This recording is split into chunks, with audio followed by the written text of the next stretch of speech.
Hello everyone. Welcome or welcome back, whatever. So I'm not exactly 100% today.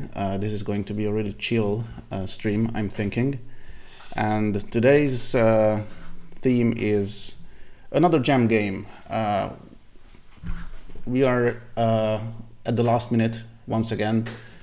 Partaking in the Havi egy játék or One Game a Month jam, which is a small Hungarian community jam, a really fun one. As you can see, once again, we are quite close to the deadline, but we already started making something on Wednesday. And one of the themes for the jam is something based on a famous painting, and this is what we are going with. The project has a kind of a code name, which is Recoupage, but we are probably going to replace this one with something else. The game currently looks like this, and it's right now a simple puzzle game, and it's probably going to be a simple puzzle game, where you have to remake a famous painting, for example this one, which is a painting by Sándor Bortnyik. Let me just pull it up real quick, so there's proof that it is an actual painting, not just something that I threw together. It's this one, the first one right here, as you can see. And the prototype, which we made on Wednesday, under like 8 hours or something, works like this. I press button, space, at this point, and all the parts of the painting are scattered and moved out of the canvas. And the task of the player is quite the obvious one. You have to put the stuff together just like the original. So you still have a snapshot that you can take a look at. And basically you need to grab stuff with the mouse. You can rotate it and place it somewhere on the canvas where you think the original one should go. It has some snapping, so you can't really place the stuff anywhere. It snaps into place. There's I think a 10 pixel grid at the moment, but this might change in the future.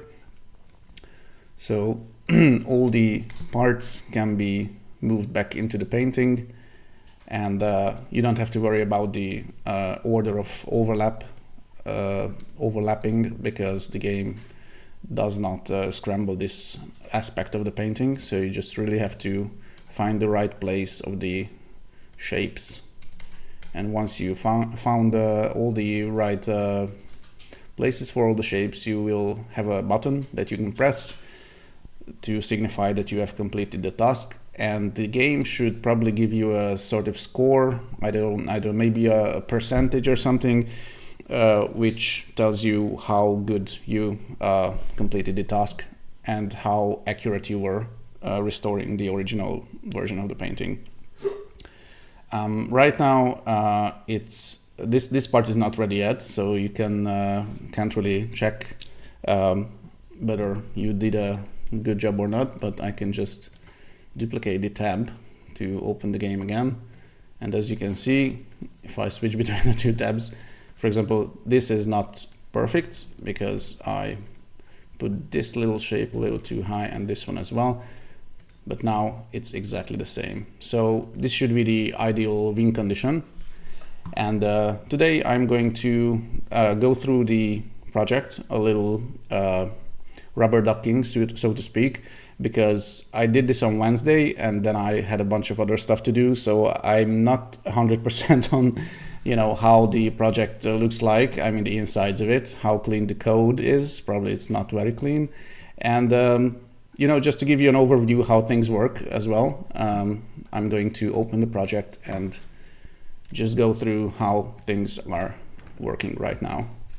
So this is the layout, the main layout of the game. This is the one that appears when you start it. And as you can see, there is no painting here. I mean, this is just a temporary sprite. This has nothing to do with the game. I could, delete it and it would still work, because how the game manages to work is that on the object templates layout, which is a different one, I have a special 9-patch object called painting canvas. And this painting canvas has all these little shapes that are part of the painting added to it into a hierarchy. So if I, move these around, I can basically alter the original painting. Now it looks like this. And the game dynamically creates this object with all the child objects as well, so the shapes that make up the painting, when I start it. And the plan is to create a bunch of more, a lot more paintings, all paintings that are relatively famous. This one is not, a super famous painting, but this is something I found that already had really simple, colorful shapes on it, which I like. And right now, Tibor, who is working behind me, I don't know if you can see him or not, our graphics artist in Laser Magnet Games, he's right now working on actual additional content, so paintings, and he's remaking the original paintings using these similar shapes. He's also going to utilize the mesh function in Construct, so it's not all just circles and rectangles in the proper version. So I'm just going to go through the project and rubber duck all along, so you can, get a little insight how I managed to do things on Wednesday. And then I have a nice to-do list. This is not the one, this is the one, which has a few things to do. Some are more important, some are less, some are still questionable whether we should do it or not. This is the plan to go through this to-do list, and today I think I'm going to work a couple hours on this, and there's a very good chance that I'm going to continue working on the game tomorrow. And the deadline is, I think, on Tuesday. So yeah, as you could see, the countdown on the jam page, we have 2 days basically to complete the game, and it's a really early prototype at this point. But most of the technically challenging parts, I think most of them are probably done already. So hopefully, we can complete it and have something that is not too embarrassing to submit for the jam. Right, so this is also going to be the usual, if you've ever watched any of my videos or streams on Construct development, so this is also going to be the usual opinionated programming that I'm going to do. I have a few quirks on how I do things, how I organize things inside a Construct project, so this is going to be an overview of that method as well. So right now I have this event sheet called level, and this is the one that is on the layout as well. It includes some event sheets. Some of them are totally empty at this point. I signified those with a little underscore before their name. So these, for example, signals is completely empty. But if I ever want to make some signal-based events, for example, I would put them on this sheet, and this is why it's included right here. At the start of the layout, this init level function is called, and we're just going to take a quick peek. This is basically just so if I run the project while I'm on this layout, it automatically goes to the actual level layout, so you can ignore this part.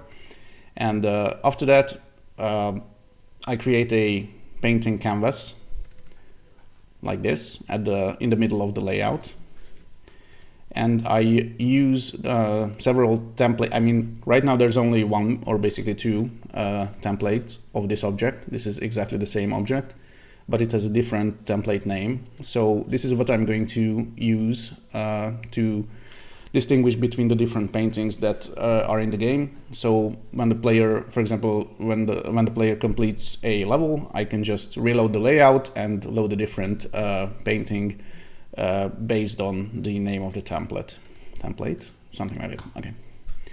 So let's go back to init level. Painting canvas is created. I also create a actual drawing canvas. This is a drawing canvas type object. It's probably going to be here, yes. I call this snapshot canvas, and it's a drawing canvas object. I just create one that has the exact same position and size of the painting canvas. Then I do this little dirty trick to wait for the actual objects to be created.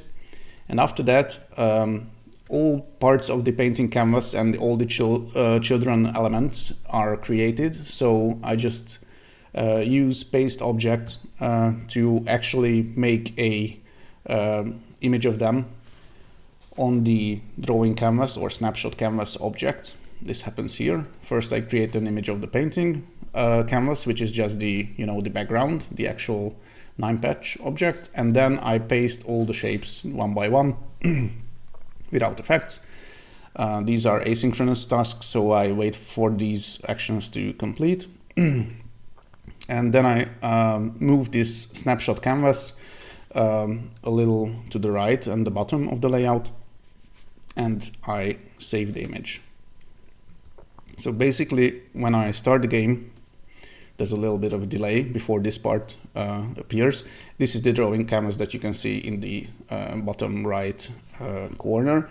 And right now this is so for the player, so they can know where to put stuff. But this will also be utilized when the player is finished with the task and they press a button to make a comparison between the two versions basically of the painting. So I'm going to need to use either a separate drawing canvas object or maybe this one again to create a new pasted version or a new image of the actual image that the player have created. And then I'm going to use a JavaScript library to make a comparison between the two PNG images. For this, I already, like a couple weeks back, I already created a little template project. I'm going to open it soon and just copy the things inside it into this project so I can do the image comparison. It uses the JavaScript library called Pixelmatch. It's a really nice one. And it actually gives you a little, basically a rating or a score on how similar the two images were. So there could be, a rating. For example, if I say that a painting has to be 70%, the same, then the library can just tell me if it's better or worse than this for example, 70% interval or whatever. Okay, so this is where the image creation starts. And if I remember correctly, temporarily I put this on-saved image event right here. This just signifies that the image has been created. This is also an asynchronous task.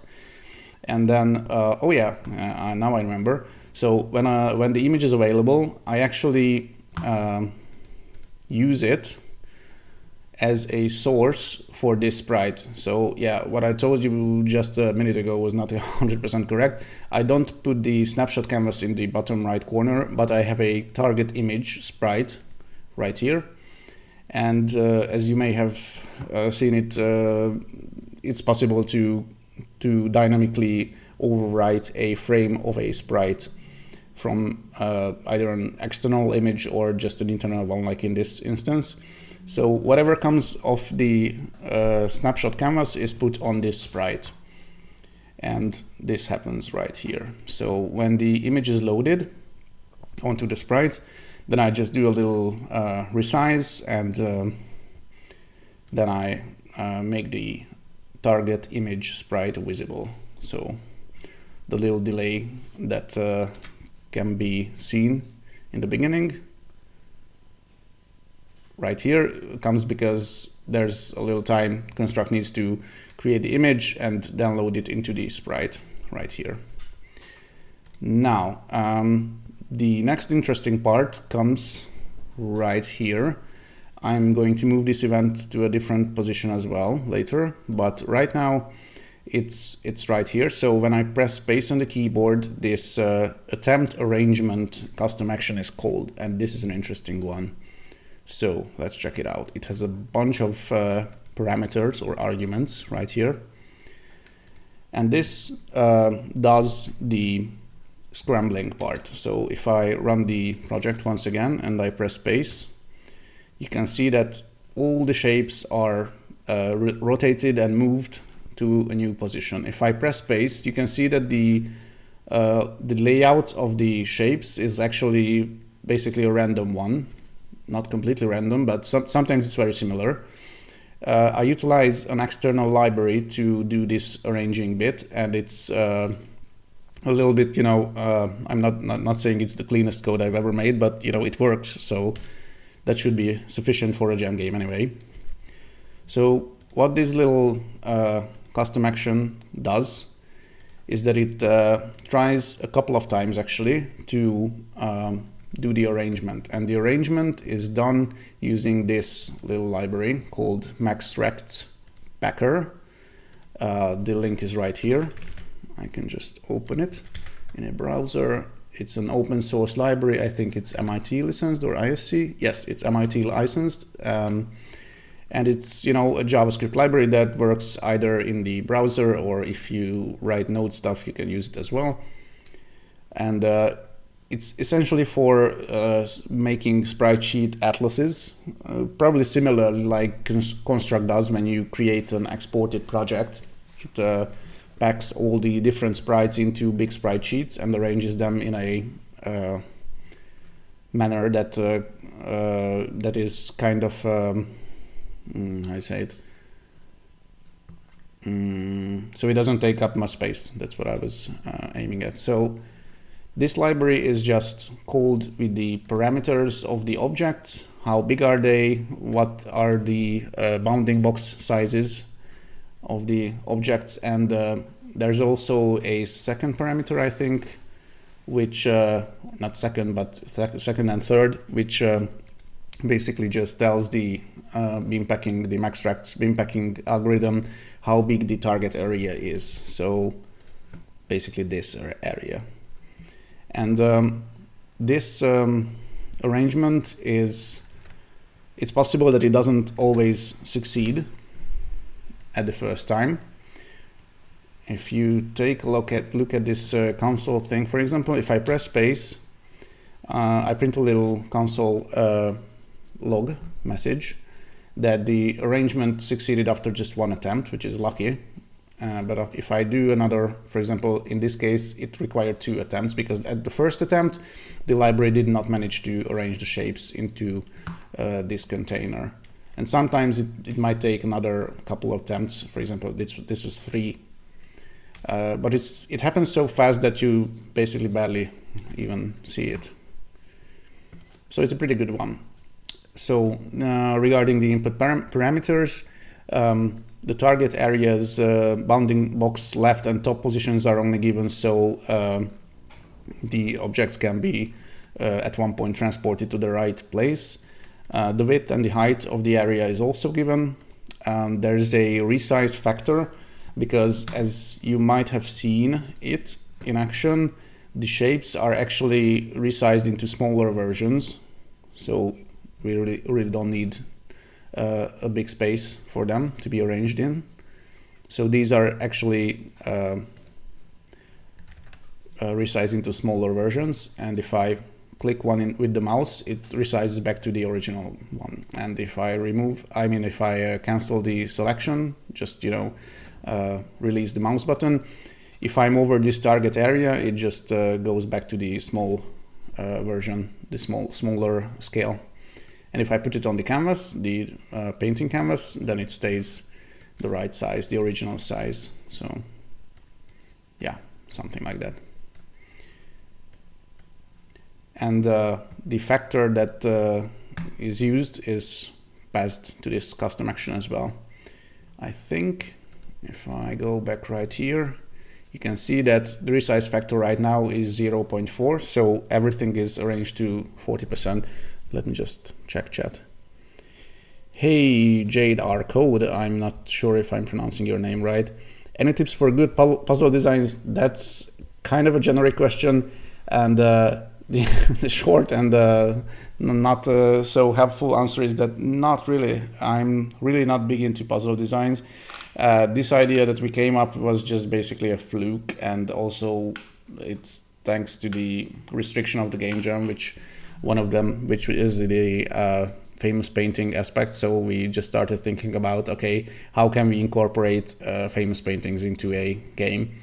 And this puzzle idea came, yeah, it's a pretty obvious one, and I'm pretty sure that there are a bunch of games very similar to this as well. So yeah, generally I don't have a lot of advice for you in this regard, I think. Yep. But thanks for joining in, for sure. Okay, so let's get back to this part. I'm really just finding out some of these parameters once again, because I forgot half of them since Wednesday. So, right, okay, shape, angle, random, min, and max. These are given as well. So the function can rotate the shapes into a randomized angle, and this randomized angle is within a minimum and maximum interval. Then there's shape padding. This is actually passed on to the maxtract packer, which can arrange the shapes so that not only they don't overlap, but there is an actual padding. Some pixels are kept free between the shapes. And there's this max attempts parameter as well, which is basically just a source for this for iteration right at the beginning of the custom action. So essentially, this is the number of attempts that are given to the custom action, and this is the number that is the absolute maximum times that the arrangement is attempted. So basically, this is how many times the maxtract packer is called. And it's quite possible that if you, for example, give it a little different set of parameters, for example, if I'm going to say that I don't want the shapes to be this small, I just want them to be half as big as the original ones, I'm pretty sure that this is not going to work, for example, because there's simply not enough space with this padding and this width and height for these shapes to be arranged in. So if I press space right now, something breaks, and it's freezing up a bit as well. Yeah, so this was 10,000 attempts, and it was all unsuccessful. So this shouldn't happen, ideally. We are going to make sure that each puzzle can be arranged. But, okay, construct, do the autosave. All right, I just changed this back to 0.4 or something like, I don't know, maybe we can try something like 0.42. Let's check if it succeeds or fails. I'm going to press space now, and only 3 attempts, and it's now arranged in this little arrangement, yeah, this layout. So this was basically the hardest part of the whole project so far, calling the external packer and also doing a few tricks, which I'm not going to go into with the arrangement. So this is the tricky part, we can say that. Right. All the shapes that are created have their all their main positional and size parameters saved in instance variables. And let me just pull up this little event sheet. This is the AE created event sheet, which is only for events that that are the onCreated conditions. So when a shape is created, when it is spawned onto the layout, each of them have a init custom action which is called. And what happens here is basically we save the original position and the original width and height and the original angle. And when I say original, I mean this one. So for example, in this case, the 50-degree angle, this size, this position relative to the painting canvas. So this is all saved into the instance variables when init is called, and this can be later used. So it is possible to restore all shapes to the original positions. Right, okay, so what else is there? There's this move custom action, for example, and also where's the tweening part? Let me check. Yes, this on arrangement success custom action is called if one of the arrangement attempts was successful, right here. I do a little Boolean check. So if this whole arrangement thing succeeds, then this Boolean is set to true. And this also means that I can stop the loop, so I don't need to make a bunch of additional attempts because we already, have a good arrangement. And then this custom action called on arrangement success is called. And this is where all the shapes are tweened into the scrambled state, basically. So this one, they are moved to the arrangement that was calculated, and they are also rotated and sized as well.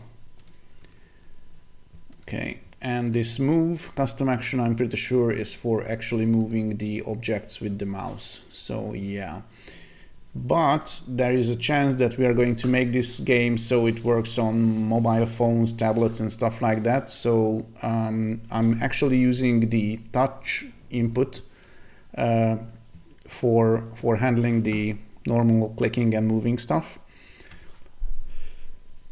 Right, meanwhile, Tibor is leaving me a message on stream chat that the first map is ready, which is cool. I'm going to check it in a couple minutes. So let me just go through this one last custom action. So move is basically just there. So if someone, the player starts dragging the shape, then move is called and the position of the shape is updated. And it has a little lerp function, so if you move the shape in a really fast manner, then it has a little delay and it's a little smooth movement, which is also used basically when rotating. So there's a little tween, I think, that happens when you click the right mouse button and the shape is rotated. This is going to change probably because we want the player to be able to rotate the shape in both directions. So clockwise and counterclockwise as well. Right, okay. Let me just check on that map. Be right back.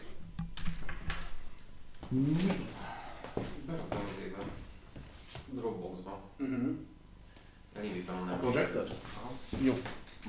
Good. Right, okay. So we are using Dropbox to send files between the two computers we are working on.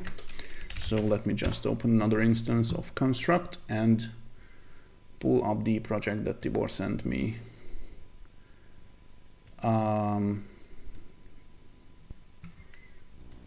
The mod ending is the right one, okay.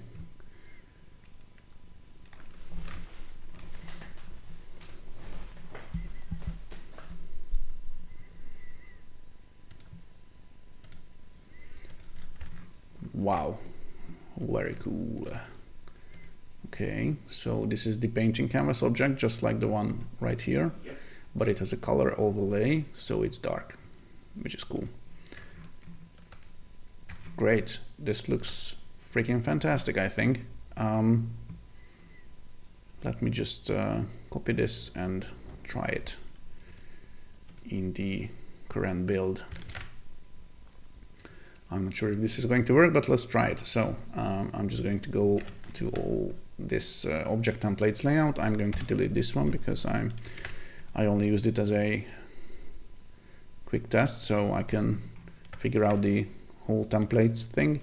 So now that I've pasted it right here and it has a template name called test, I'm just going to change it. What's the name of the painting? I'm oblivious to this kind of stuff, sorry. The girl with the pearl earring. Okay, this is going to be a temporary name. We're gonna definitely add the credits to the paintings as well. But right now this is just an internal ID basically.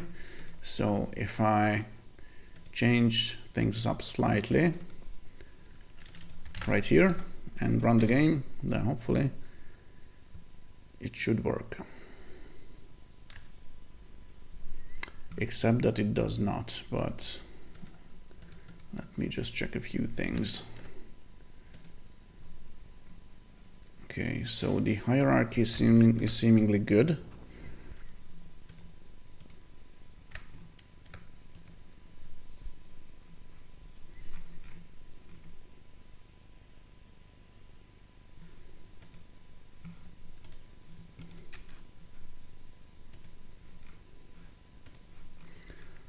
I'm going to check in this project first.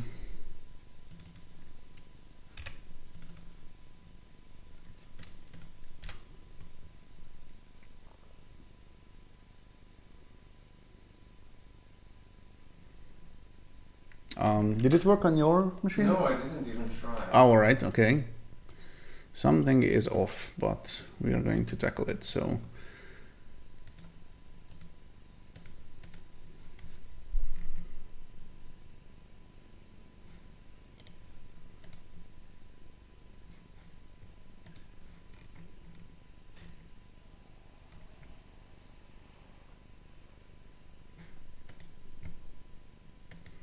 Because essentially the idea would be to have Tibor work on these paintings, and then I just copy them to the project and turn it into actual levels. But something is off right now because the... Okay, I think I have an idea. Although, let me just restore the original color overlay. No, it's still not working. All right, okay.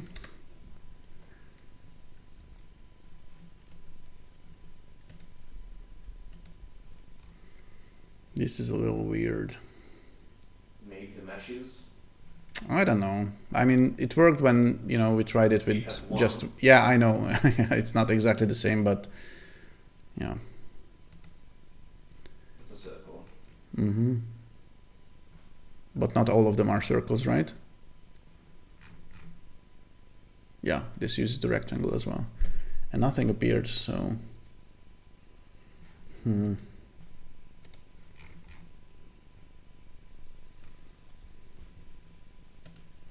Okay, let's just check the debugger first. I want to see if there are any shapes at all.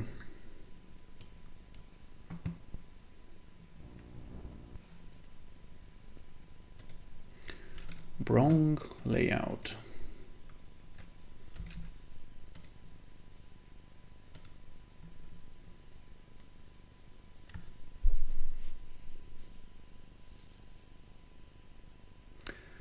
It did not look like the background is the parent when I moved it. Right.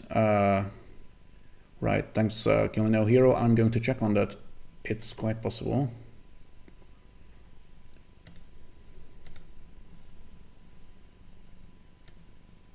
Oh yeah. Yeah. Nice catch.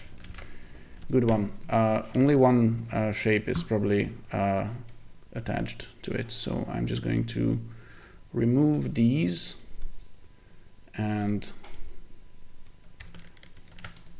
add them back like this. Okay, now it seemingly has the right hierarchy. So am I in the good project? Yeah, okay. This is the current one anyway. Nice catch, really. Okay, so seemingly it works. I think it's fine. Let me just press space, and I'm pretty sure that this is not going to work because it's not going to fit, I think. Oh no, it did. That's cool. It shrinks. Yeah, it does, but I wasn't sure if it shrinks enough, but it definitely does. Okay, so this is a pretty hard one actually. The circle, this one is... Yeah, it's a perfect circle. That was what I was looking for. I already have a to-do item that deals with perfect circles, but this is fine. That should be a white circle as well, but the background kind of hides it on the left side. Right.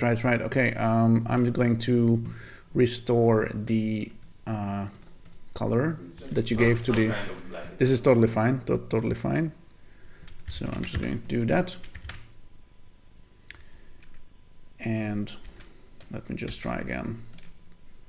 And the white one isn't a circle, it's a squished circle. Mm-hmm. Elliptic. Right, right. You mean this one, the small one? Mm-hmm. Oh, then there's two. All right, okay. The small one is So, the which, this one? Right, yeah. the color. Uh-huh. Cool. Yeah, and those get lost quite easily. Yeah, this is a problem right here as well. Something that I need to counter. You want to give them a little bit of shadow anyway, so. Well, yeah, but the shadow I only meant for when you pick something up. Hovering, I get it. Yeah, but I'm sure that there are a couple of ways to do it right, because, for example, if I know that there's going to be a proper white shape, that I'm not going to give the this area a white background color or something like that. Right. Okay. Let me just try to recreate the picture. Quick test. Okay. This is the right.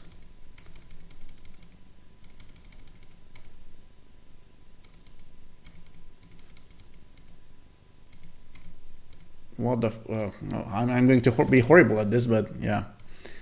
Let me just get my stuff together. So this is the face. Yeah, I was attempting to place it in the wrong position anyway, and I'm not quite sure. Yeah, this is going to be down or not. Okay, let me just put it away for a sec. So this is going somewhere here, right? I'm guessing.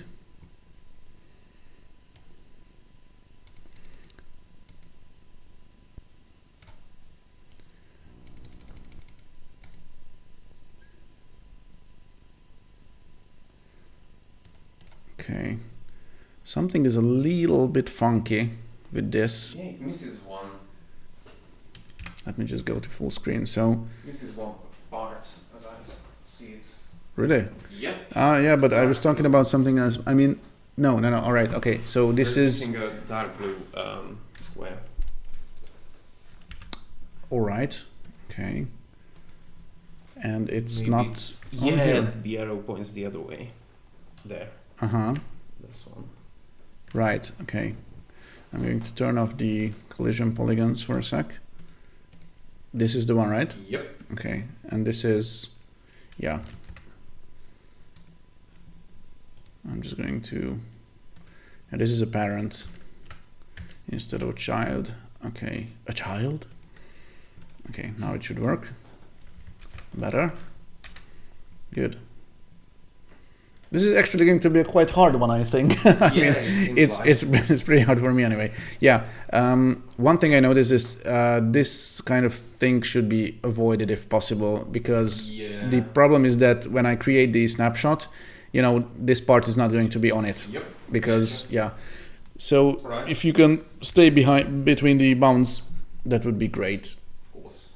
But yeah, otherwise I think it's pretty freaking good. I mean, it's totally recognizable. Yeah. Cool. Okay, I'm also going to make a note, I think. Hey, Skyman, good to see you. For example, now the arrangement failed for some reason, probably because of the extra shape that we added that was, not included in the previous attempt. So I'm just going to go right here and not here, but right here, and just decrease this resize factor a little bit to see if now it allows. Okay, so now we have all parts, hopefully, and the painting is exploded all over the place, basically. So cool. I'm just going to give it another go So I move it, I think here, yeah. Then, is this the right part? It is. Okay.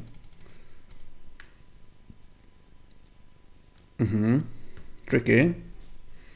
Yeah, the hidden Oh yeah, the hidden part, the color. Yeah, I think this is fine.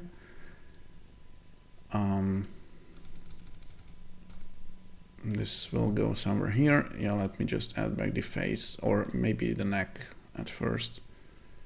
Is this the right one? I'm guessing not, because it overlaps the white part, so... Okay, let me just put these away for a bit. And I'm just going to position the face, then add the, I don't know, hairband or whatever it is. It's not, but yeah. Then this part. Then move this closer. Are these identical or just similar? Technically just similar, because but one of them is longer. I can see it now, I think. Yeah. Which is fine, totally. Okay. Good. This goes here, seemingly. Is this the neck part? No, it's not. Is it? No, it's not. No, it's not. Okay, that's cool. Where this? Okay. This goes here, and what else is missing? Yeah, this little pearl earring goes somewhere here, I think. Right. I have no idea where this goes. I have not spotted it yet. Also, this has the wrong position, I think. Yeah, sorry? Because of the dark background, maybe the square you try to fit isn't visible on the right one. It's behind this block, but it seems pretty dark. That shouldn't be in it anyway. Yeah. So this should just go somewhere here, I'm guessing. Possibly. And... That's not the neck. No, that's not. What the f... That's the neck. That's the neck. Yep. Okay. And the difficulty level is that it's longer. Okay, alright, okay. But it's a lot longer, actually, yeah, but it's a good one. I mean... Oh, shit. I think I overshot. Okay, this looks kind of alright, I think.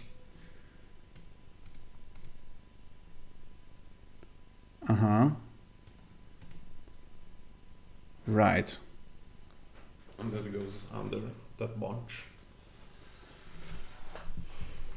Let me just go to full screen. Where exactly? There. But why? I mean, where yeah, it's showing it's just a so little dark on this screen on my one. Right. Okay. Visible.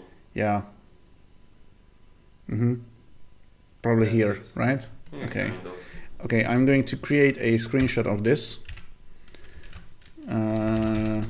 Just get good old Paint, and I'm going to restart the game, and go to full screen, create a new screenshot, and make a little comparison just visually.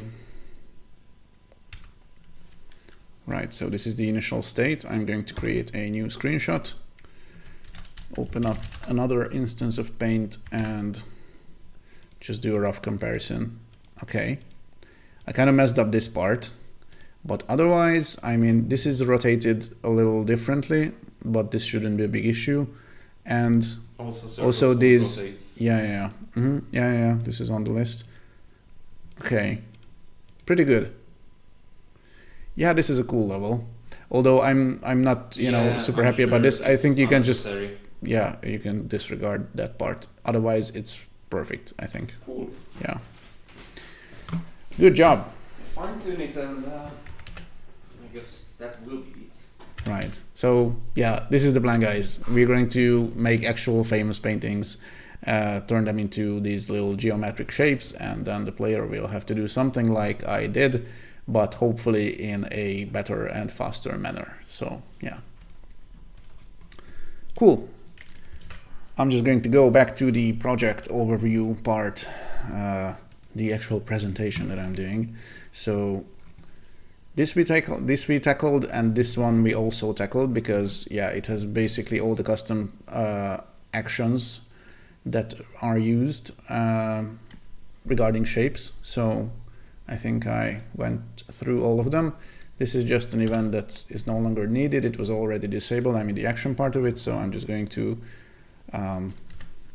change the name of the event sheet and append, prefix it with a little underscore so I know that it's not used. And what else is there? Let's go to the e-input event sheet, which is for handling all kinds of input triggers and conditions. So this is the touch start event when any kind of clicking or touching starts, and it has a few sub events or conditions. Basically, I'm using this to capture a touch that overlaps a shape, okay, right?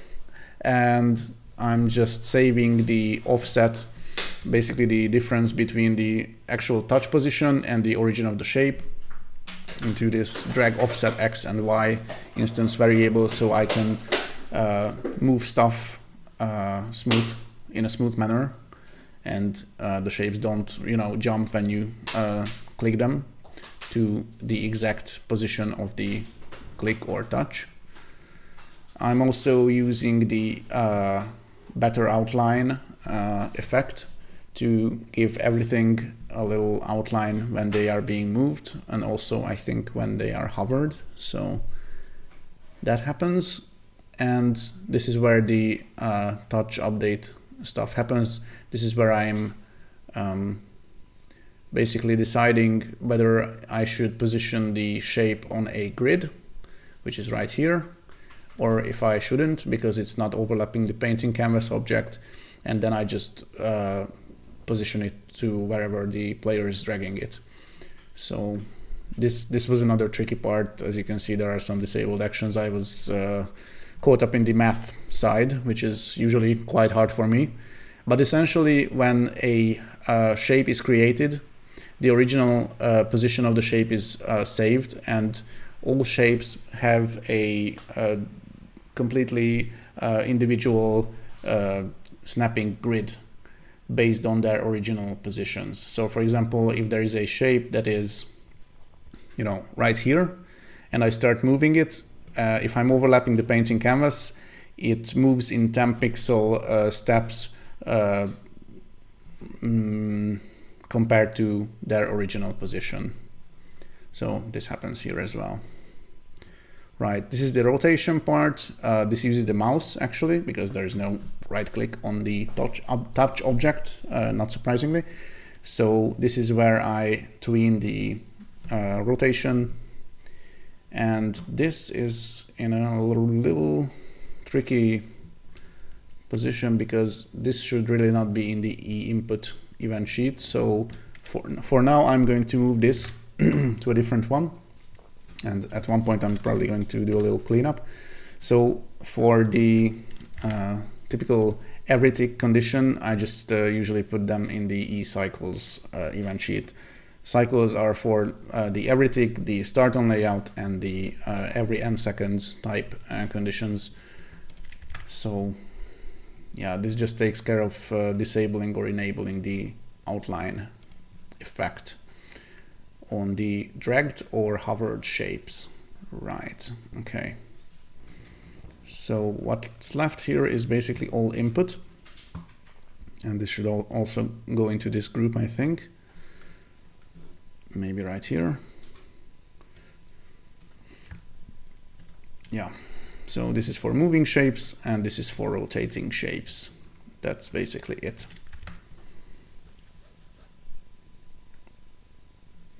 Cool. There are a couple of constants in the project. The snap position grid resolution is basically defined right here. So it's not 10, it's 15. I remembered it incorrectly. So when you drag shapes on the painting canvas, it snaps on a 15 pixel grid actually at this point.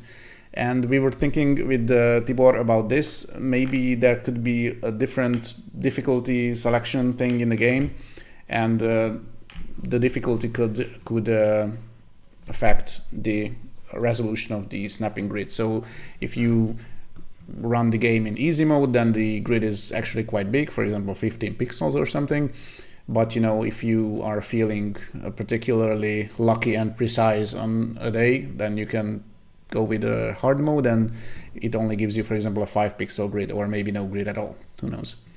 So yeah, once I glue in the Pixelmatch, the image comparison part, we are just going to do a little experiment, I mean, to find out how easy it is to actually remake some of the pictures and how tolerant we want the game to be with the player. So how should we you know, define the minimum percent of matching or whatever in the game. Right, okay, so this is the snap angle part. So when you rotate a shape, it rotates in 30-degree intervals. This is the snap lerp factor. I think this is only for a little smooth transition when you're moving stuff around, and when it's you know, positioning on the grid, then there is a little lerp that happens, so it's not as choppy as you would normally just do things on a grid. And this one, pickup distance pixels, what the hell is that?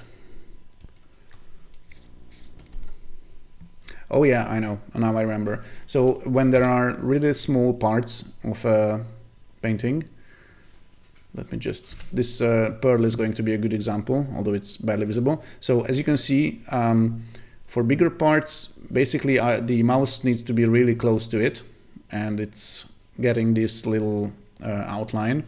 I don't even have to overlap, I think. I'm just, if I just move the mouse close enough to a shape and I press the left button, then it's picked up and then it can be moved. And with small shapes, it can be quite difficult to, you know, nail them with the mouse. So this is why there's this little distance that defined right here, which is 30 pixels, which might be a little too big. Whoops. And this means that if I'm within a 30 pixel radius of a shape, then it's automatically highlighted. So I can just pick it up right here. I can just click here and it snaps to the mouse position in this case, because we don't overlap the shape. If I overlap the shape with the mouse, then it's not repositioned. But if it's not overlapping the mouse, but within the 30 pixel radius, then it is snapped to the mouse position, and then you can, you know, move it wherever you want. So this is where this constant comes into play. Right, I'm thinking that I'm going to close this version of the project, I think. I really hope that I did not mess up. Let me just create a new version. I'm going to bump up the version number to 10, create a new version of the project file right here. And right now this has the puzzle made by Tibor. So I'm just going to put it on itch, I think. So if anyone is watching the stream right now and wants to experiment with the harder puzzle, now is the chance. Okay, so it loads up this one, not the original Bortnik painting. So let me just make a quick export.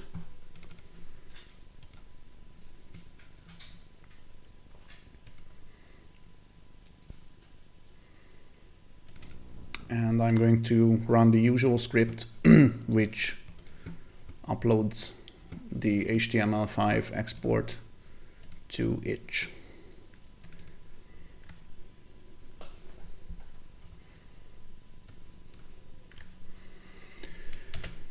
It's done. Let me just check. I think I'm going to close this one. And you know, if you you can check the link below the video, or you can use the !game command, and the chatbot will give you a link to this page, but it is just this one. So yeah, the new version is now initializing.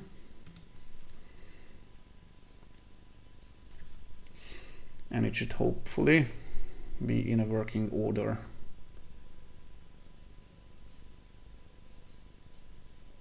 Cool. You can enter full screen by pressing F if you want. And you can move stuff around like this, but you know, just pressing space scrambles up everything onto this area, and then you can give it a good try. I'm not going to do that right now because I already embarrassed myself once with this puzzle, so this is fine. Okay, let me just check what else is there. Yeah, I'm not going to go into this part, I think. I mean, this is something that it's not working totally perfectly, but it's something. Yeah, I nicked it from somewhere, I don't know, I don't even remember. But this is basically a little function that takes a color value, which is an integer in construct, and it decomposes it into three, the red, green, and blue values. And then basically with some maths, it calculates whether it's a dark or a light color. And this is used with the outline things. So for example, this shape is considered to be a light color by this function.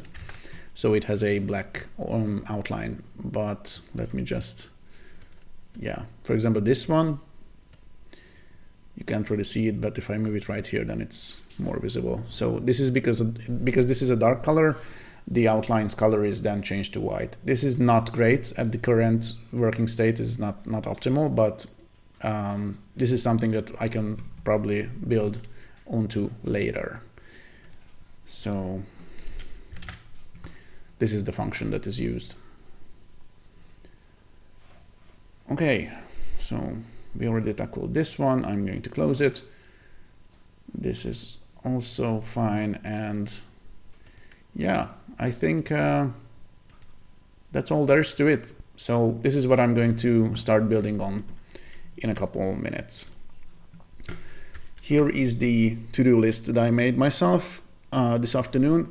So the first thing that I'm going to try to do is to do the actual image comparison, and for this I already mentioned that there is a separate project. I think I even uploaded it to the Construct Discord, the Construct community Discord, I mean. It's just some glue between this awesome open source JavaScript library called Pixelmatch, which takes two images and gives you a little number which signifies how similar the two images pixel by pixel to each other. So I'm going to integrate that at first. Then I'm probably going to add a little timer, either a countdown or a timer that counts up and just gives you basically how much time it took you to finish a puzzle. And I'm going to do a little minor thing with this perfect circle, so it's not possible to rotate it if it's a perfect circle. And then I'm going to jump on the usual boring stuff, main menu, instructions, stuff like that. And whatever comes up between those as well. So visual stuff, usually UX and things like that. I also have a second checklist, which is for adding a little juice to the game, because right now it looks pretty horrible because I, didn't bother to do actual UI design and stuff like that. But that needs to happen, and as well as that, I also want some little extra flair. For example, adding little shadows under the shapes that you are moving. So it looks a little bit like you are, picking it up from a table and it casts a little shadow, something like that, if it looks good. We're gonna try it. And also, yeah, probably going to add some minor particle emitters. So when you place something down, then it makes a little, like a speck of dust is moving about when you put it down. So, and also TB has a nice to-do list. He's working on puzzle content at the moment. This is top priority right now. And also I'm going to ask him to do the sound design as well. He usually does it when we work together on games. So how I imagine the audio in the game, basically something that is really cozy and satisfying. So, nice clicky sounds when you're moving the shapes around, and some really chill music, probably something similar to what you are listening to right now if you're watching on stream. Some lo-fi, hip-hop, or I don't know, something like that, something chill. And then there's this separate to-do list, which is the nice to have to-do list. And it has touch input. I really want to do it because, in Construct it's quite easy to add multiple input to a game, and I really don't want to squander that opportunity. I want to use it. So the game is playable on mobiles as well, smart devices. Yeah, we also had an idea to add a little hint button or something. So if the player is stuck or not sure on where to place some shapes, then some kind of hint should appear and aid the player.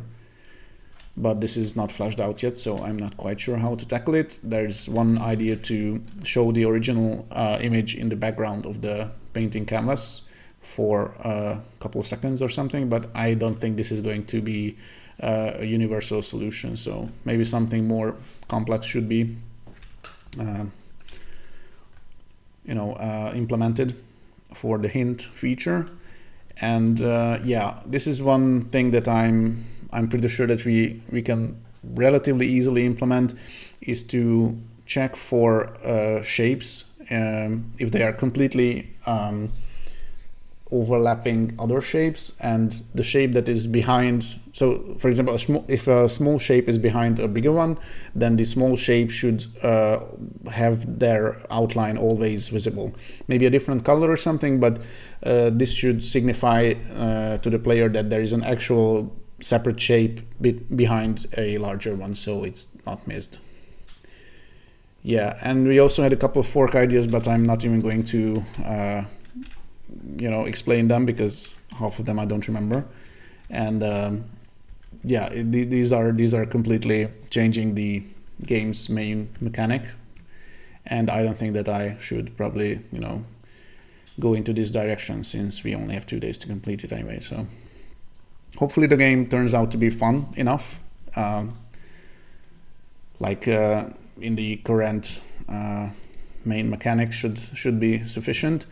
And if it's not, then yeah, we might visit some fork ideas, but hopefully they are not needed.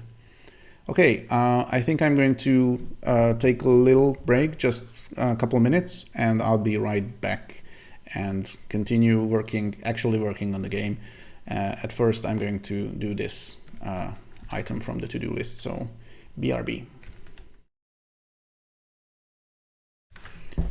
And we are back. I am back. So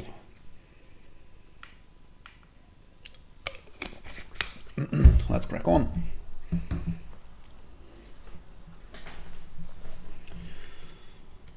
Also, Tibor told me that he made some changes to this puzzle, so it doesn't,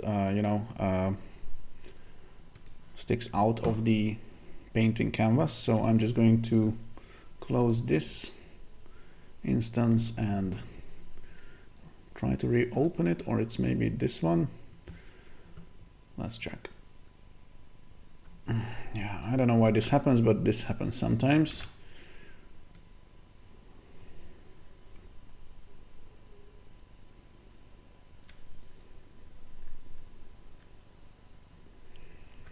Good. Okay, and now, yeah, the hierarchy looks good. So I'm just going to copy this and paste it right here. Copy the name of the template, delete this one. I think it still sticks out a little, but that's all right.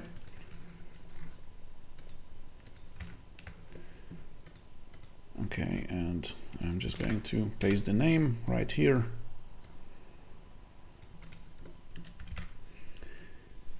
Give it a quick check to see if everything works with the updated puzzle.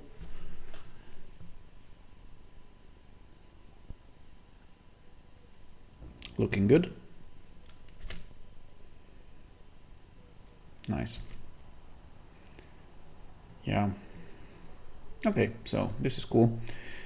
I'm going to close this project and I'm going to find the Pixelmatch glue project that I have created a short while ago. I think it should be somewhere here.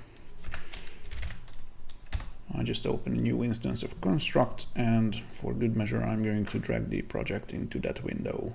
So it definitely opens this time.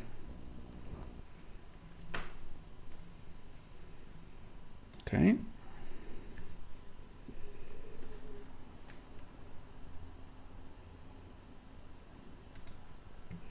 Right, so let's see what I did, because I don't really remember this instance either. Oh yeah, now I do. So this is just a short demonstration how the Pixelmatch invocation works. This is basically just a little sprite that you can drag, and it also has a second version, and it has the same distance that is the distance between these two drawing canvases. So if I click paste right here and move these, then you can see that the sprites were pasted on both drawing canvases in the basically exact same location. So if I do something like this a couple of times, I create two totally separate images, but these images are actually should be exactly the same pixel by pixel. If I run compare, then it gives me a little number that is 0 in this case. This is the amount of pixels that are not the same on the two images. So since both images are exactly the same at this point, then this should be the same number. But for example, if I just do something like this and click paste, then as you can see now the two images differ, because this one has this little extra sprite printed on it. So now if I run compare, it gives me a different number, which is 629 in this case. This is the amount of pixels that are mismatching between the two pictures. And if I do something like this, you know, cover the whole area, click paste, now it should really have the same pixel data on both canvases. And if I press compare now it gives me the right amount of differing pixels, which is 0.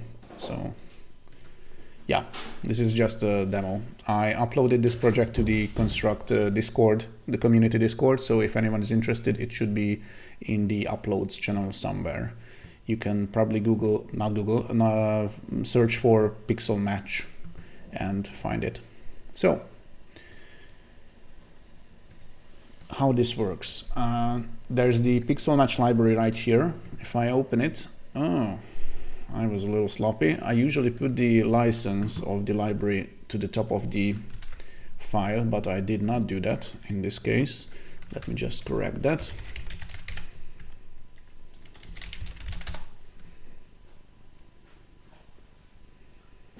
Yeah, Pixelmatch is a JavaScript library by Mapbox, who are, I think, in the business of doing online maps.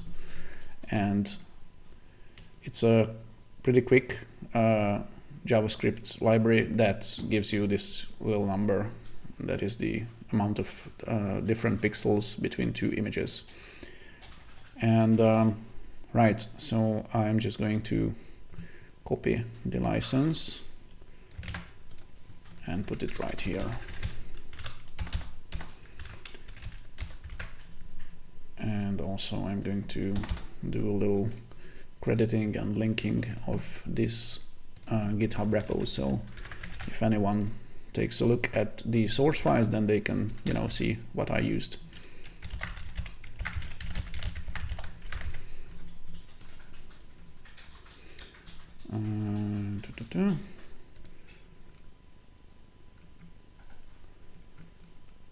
I think the casing is different, something like this. Right, okay. So this little project only has one layout, this one, and it has just one event sheet, which basically initializes the canvases, and when the different buttons are clicked, then it invokes either the paste action on both canvases, so the sprite is printed onto the canvas. This button should be the one that runs the comparison. Let me just resize things. So this is button compare, this one, and it calls this function called Pixelmatch start comparison. This is a function that I whipped up right here, and it's in this event sheet. And yeah, the reload button just does the browser reload action, which reloads the whole project. So what I'm going to do now is copy at first the library. So I'm actually going to change things up a little. I'm going to create a subfolder for mapbox, so it matches the basically the GitHub repo URL, kind of. And I'm just going to paste the Pixelmatch folder, which has this little JavaScript module in it. It has this export default Pixelmatch line. I think I probably added this because if I remember correctly, the library is does not have this part, so it's not a module format, but that can be easily corrected. And now I'm going to copy this event sheet, create a new folder called libraries. This is what I usually do. And this just adds the Pixelmatch event sheet, which has these two functions. And also, whoops, there's one more thing I need to copy. So there's this import for events.js script inside scripts, and this has the purpose of imports for events. So I'm just going to copy this, and I already have a file called that because I'm using the Maxtract packer in a very similar manner. So I'm just going to add the import for this one as well. And hopefully that should be it. Yeah. So now I have to create a new button or something. It's probably going to be a temporary one at first, which just invokes the comparison feature. So I'm just going to really lazily create a new HTML button, and at one point we'll of course replace this, but this is fine for now. And I'm going to name it button compare, change the text, just place it here. It looks like crap, but this is not the final UI anyway, so who cares? It's all right, fine. And let's see what we need to do. So when the button is pressed in the template project, then basically it calls the Pixelmatch start comparison function, and it has two parameters, just two UIDs. And this basically means that I need to have two drawing canvases, which is totally fine. So although I might do a different implementation. I don't know if I actually need 2 drawing canvases, because when I run the game right at the start, a drawing canvas is created and placed upon the painting canvas object.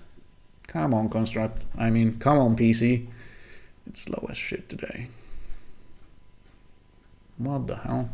Oh, I mean, something is probably off. Yeah, I forgot to change the path right here because I added the mapbox folder. So let's try it again.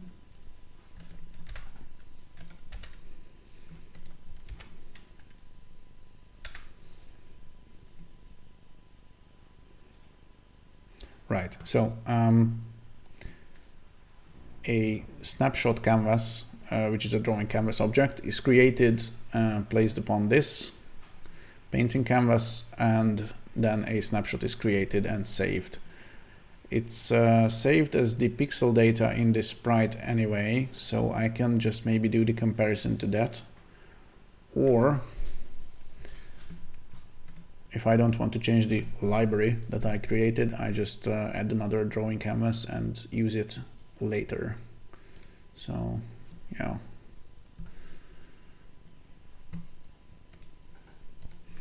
I'm just going to think things through a bit.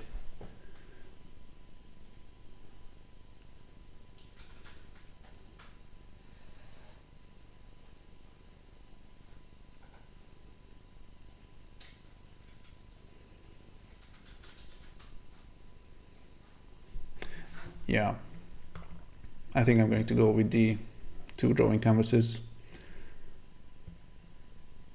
solution. So this is snapshot canvas. This is used to create the image of the original. I'm just going to rename it canvas original. And I'm also going to create a new drawing canvas object called canvas player. And this might not be the most optimal way to do it, but once again, this is a jam game, so it's fine, I think. So when I create the canvas original, I also do basically the same with this, and I initialize this canvas as well. I'm going to put it in the same position, and I'm going to resize it to the same size of the painting canvas.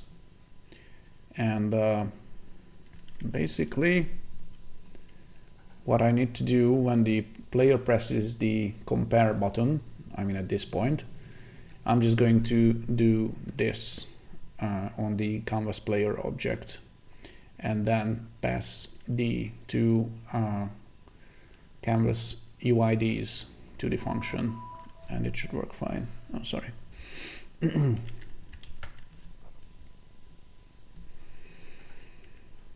Okay, so the question is, do I want to create a function for that or maybe a custom action?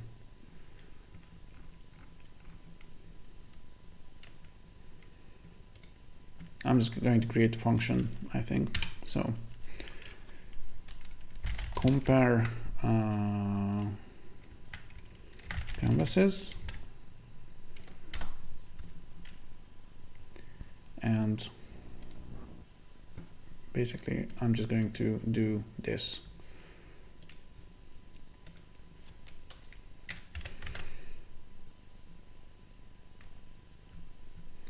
Where's the alert part? Oh yeah, this is the one. Good.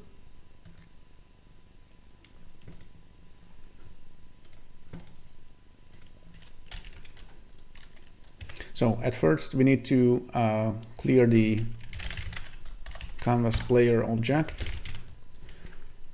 Yeah, just clear canvas. It takes a color. Yeah, I think black is fine. It's totally, it doesn't really make a big difference. I mean, I don't really even need it, I think, to clear the canvas, but just to be safe, I'm going to do it. So let me just resize this column so I can see the object names.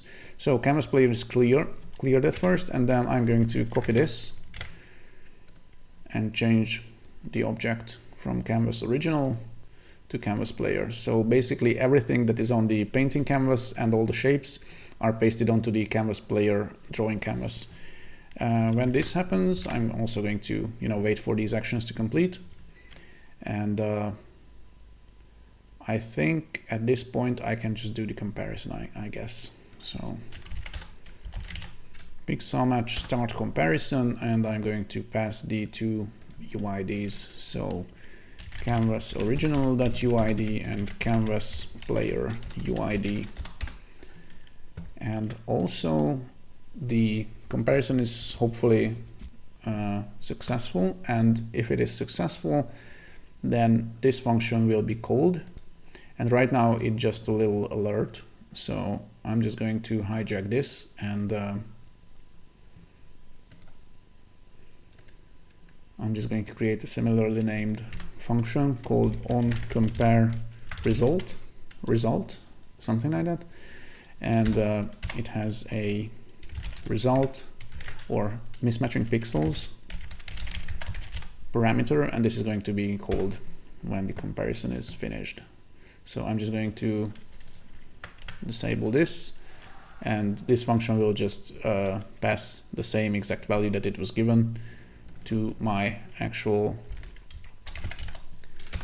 onCompareResult function. This is just so I don't change anything in the library, So mismatching pixel count, good. Mismatched, that's weird. Mismatching sounds better. And also I'm going to use it here as well. So now I just really want to check if it works. So just for a quick test, I'm going to do the same alert and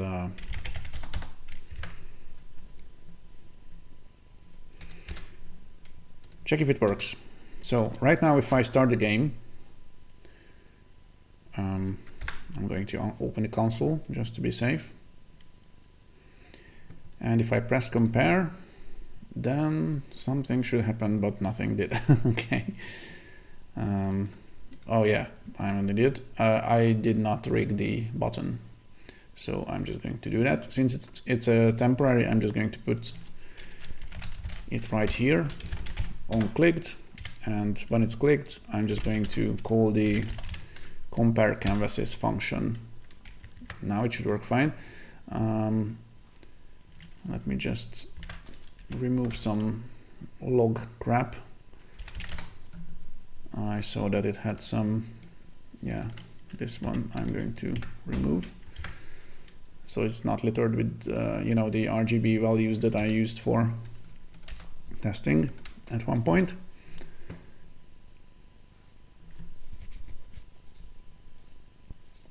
Okay, compare and mismatching pixels, and there are a lot of them. Good. Something is off because it really should say 0, but I probably missed some things. One thing for sure, I'm going to create a object template right here. Not a literal template, just an instance of the object of the canvas player.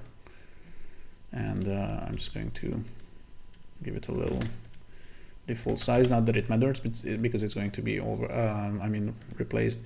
And also, this is something I also missed. So the origin should be the center, just like with the other canvas. This might have been the issue as well. So let's try it again.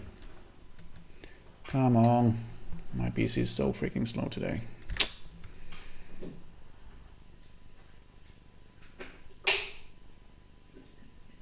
Okay, this is better, but it's it's an issue because right now the two images should really be the same, and they are not the same, which is a bit weird.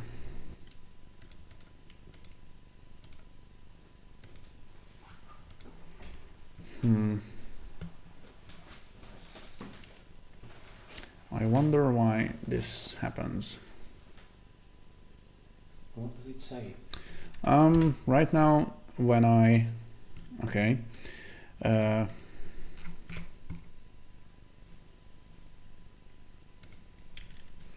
anti-aliasing is off. It's off here as well. So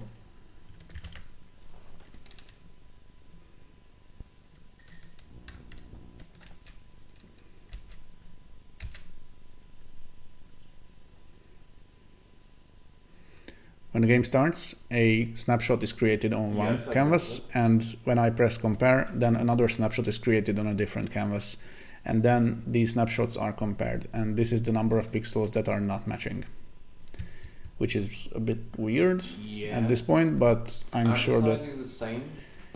yes, it should be exactly the same.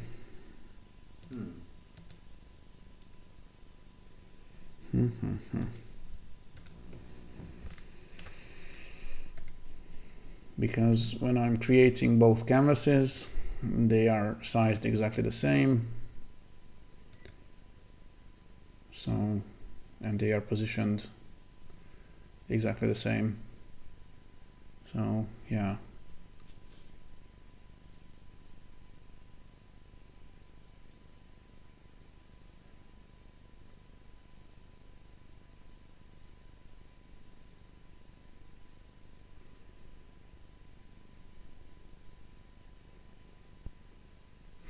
Yeah.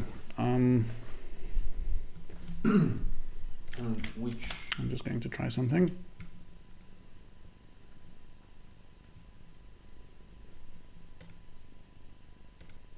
Yep, that was the issue. Okay, that was easy. So basically, I don't need this clear canvas thing because it draws something probably, I don't know, on the edges or something that is not on the original canvas anyway. So yeah, I'm just going to, I don't know why I added it anyway, because it's a clear canvas at first. So yeah. Although, let me just try one more thing. So if I leave it like this, then it should be a completely transparent one, possibly. Yeah, okay, so I might leave it here. This just clears the canvas, but actually clear it with transparent pixels. So every pixel is transparent when this runs.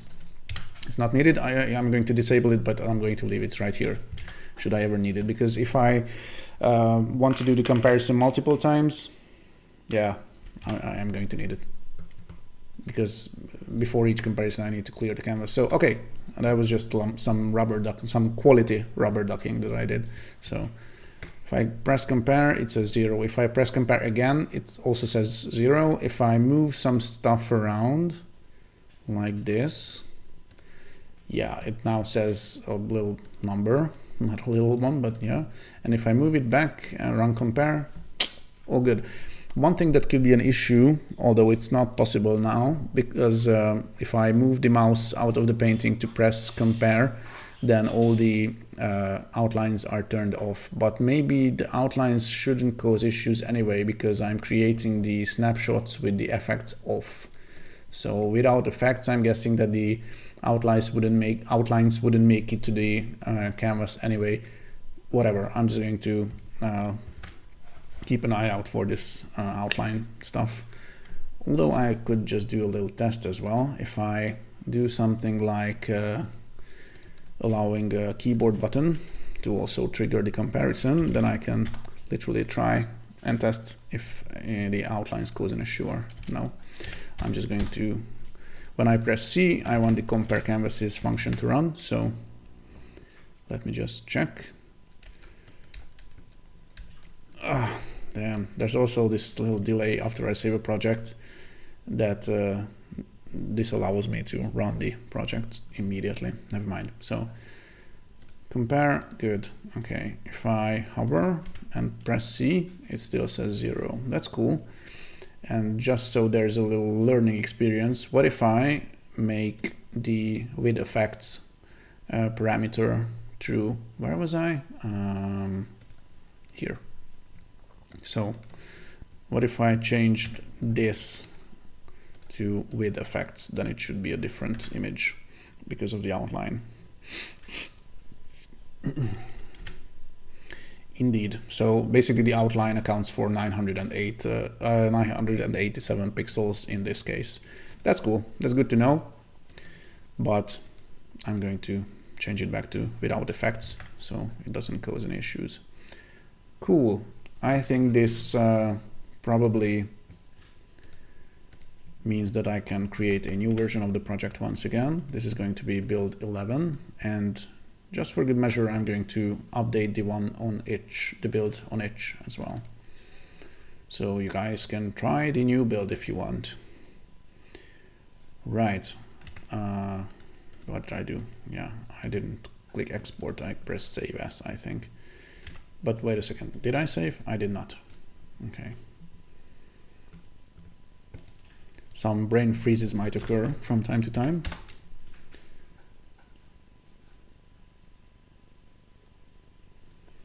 Good. And now I'm going to do an actual export of the HTML5 version. Offline, no. Okay. Let's do it.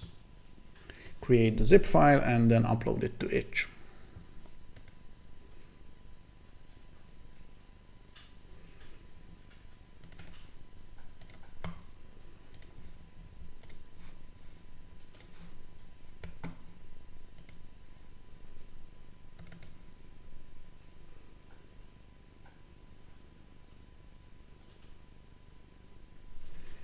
Okay, should be up, but I'm going to check it.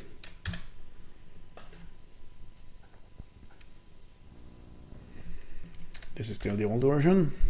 Now it's the new version.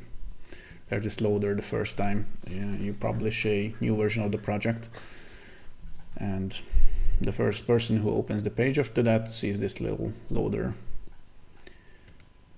I'm guessing because itch is having the build version probably pushed to the edges of the CDN network or something like that. I don't know.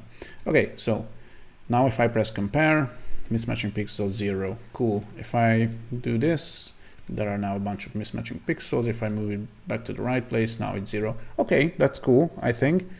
So essentially the pixel by pixel comparison works. I mean, it's a rough proof of concept version, but it works. So I'm just going to do a little tick right here. Okay. And now the time limit or something else, because this comparison still needs to be a little more subtle. So the player is basically given an actual, not the amount of pixels, and especially not in a frigging JavaScript alert box, but some kind of message that tells them how close they were. And this needs to be like a ratio, so essentially a percentage. So I'm just going to do that. So when the onCompare result function is called with the number of mismatching pixels, I can calculate the amount of pixels compared to the original amount and give a nice percentage and maybe put it on a text element or something like that. I'm just going to move this button to the top.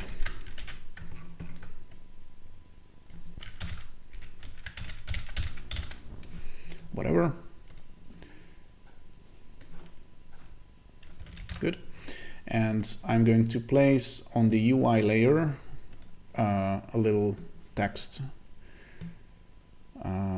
which I usually have in my project template. Yes, it's right here. So this text should be the one that shows the player's performance, basically, so how close they were to the original painting. I'm going to give it a role called results, and I'm going to create a macro for this sort of thing. I have not used any macros. Okay, construct, do the autosave, don't worry about it. So I'm going to create a new constant called role results, and this is the same as the instance variable right here. So I can pick the right text UI element by looking for the one that has the role results in it. This is how I usually do UI stuff. So speaking of UI stuff, I'm going to create a new function in the FUI event sheet. No innuendo intended. So I'm just going to call it update UI for now because I'm lazy. And inside it, I'm just going to get the right text object. I mean, there's only one, but probably a couple more are coming in later. So I'm just going to look for the one that has the role instance variable set to role results, the macro that I created. So this is going to pick the right text object, and inside of this right text object, I'm just going to put a little text, set text. And this is now a bit of an issue because I'm not going to do it here at this point, but instead when the I'm just going to close these because I don't need them. So when the onCompareResult function is called, then I'm going to look for the text object and set the text to basically I need to calculate the actual resolution of the canvas and then divide. So how did I name them? Canvas player or canvas original, whatever, they are the same resolution wise, I think. But to get the resolution, I'm not sure if I should use the width and height, but maybe there should be another property. Surface device width and surface device height. That might be a good one, but I don't know if it's in pixels. I'm guessing CSS pixels or something. But there's snapshot width and snapshot height. I think that might be a I think it might be the property that I'm looking at. So I'm just going to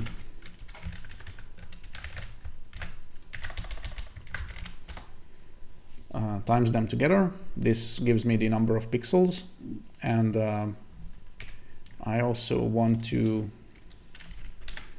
divide mismatching pixel count with this, I think, and then multiply by 100. I don't know, I'm so crap at things like this, so it might be a wrong result anyway.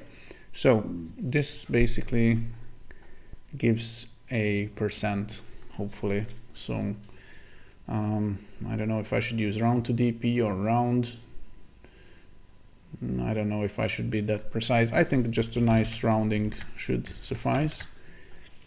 And this should give me the % if I didn't mess up the equation. So for the text, I'm going to use string sub and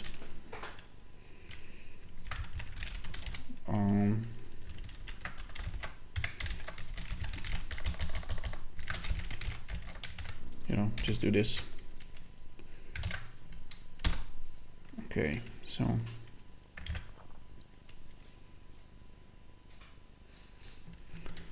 let's check it out.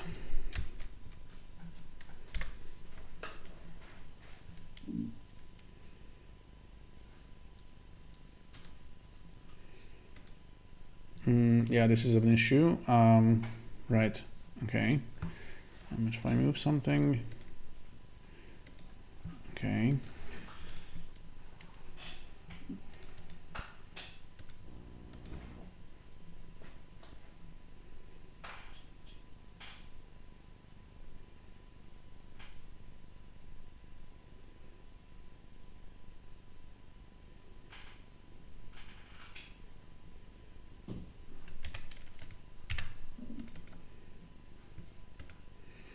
This tells me it's not a number, so why is that?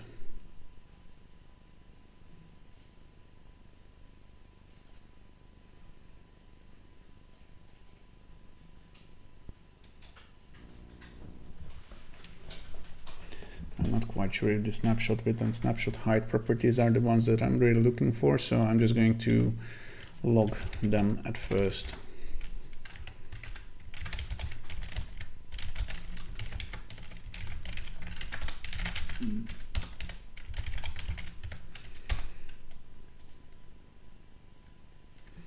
I mean, it's not even a snapshot, so Yeah, this is probably the issue.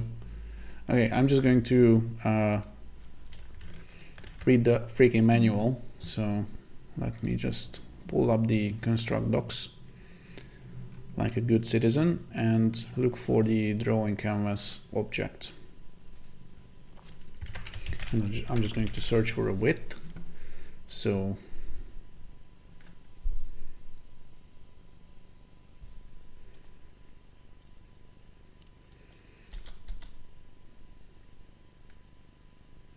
yeah, the surface device width and height should probably be the right amount. Let me just quickly change these and see if it changes anything. Okay, yeah, the math is probably wrong, but now it actually makes some results, so this is fine. So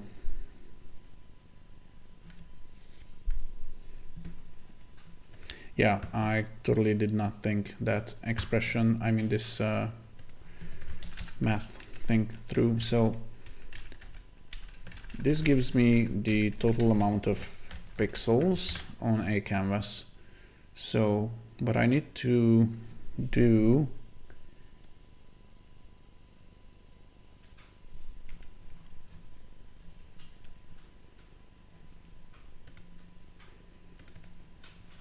this is going to be the most embarrassing part of this stream and video, so okay.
Okay, so this is the total number of pixels. Then I take away the amount of mismatching pixels. So this gives me basically the amount of not mismatching pixels, the good ones. And if I divide this with this, which is the total number of pixels, this should work, no? I mean, it definitely doesn't, so yeah.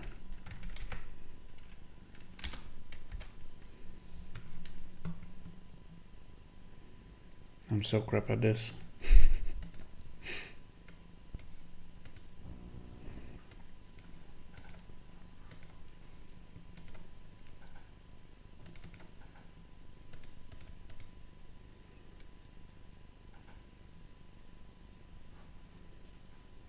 Yeah, I'm just going to add some logs and see how things turn out. So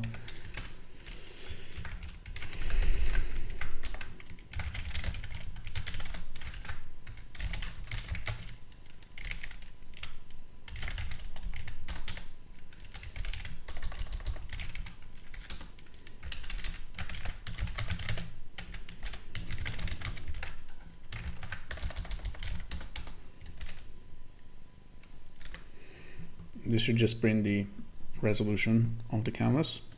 I just want to see how big it is. Okay, so it's 375 by 504. The question is, what happens if I resize things? Yeah, things are getting screwed up. This is one issue that I will need to take care of, and I might have an idea to do that, but let me just quickly check.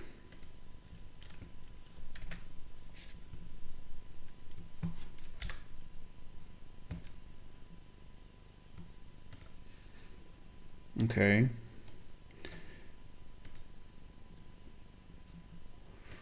Yeah, this is the original one now. So if I do the resizing,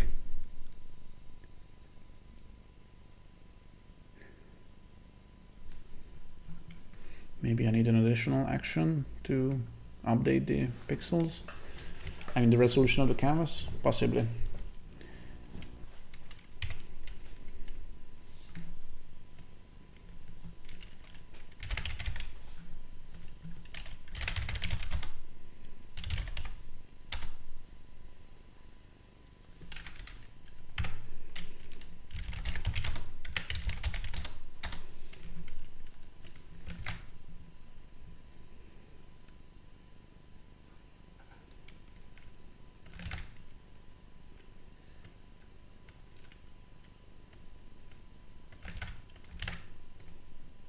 So this just takes care of setting the right fixed resolution, and with the fixed resolution, then resizing the game window shouldn't be an issue, I think. So yeah, let's try it again.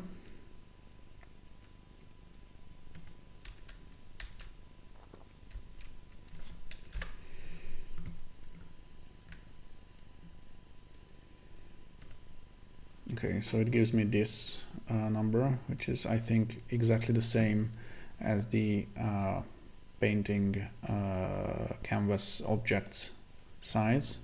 Good. So if I resize the window now, then it shouldn't cause any issues. That's a relief. But this wasn't the problem I was having. Let me just check. Yeah, this is exactly the same. That's good. That's cool.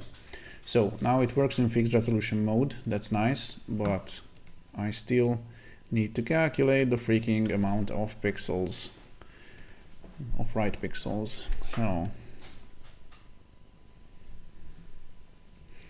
let me just check something quickly. So if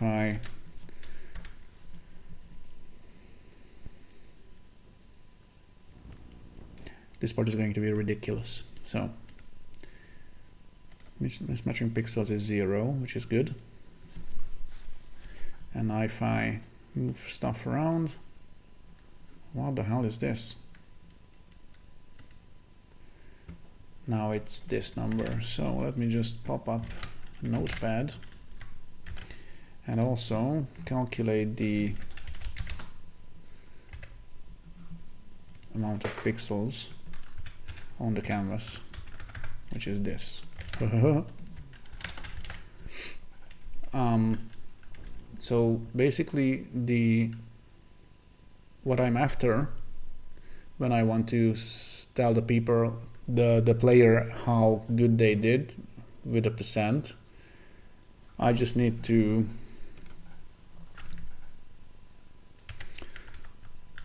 divide this with this and then times it by 100, and this means that they are 7.4% off, I think.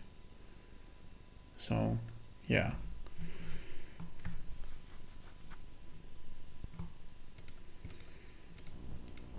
But if I subtract this number from 100, then I get the percent that signifies the amount of matching pixels. So let's go back to this. I'm just going to remove it completely, and I need to get the amount of mismatching pixels, divide it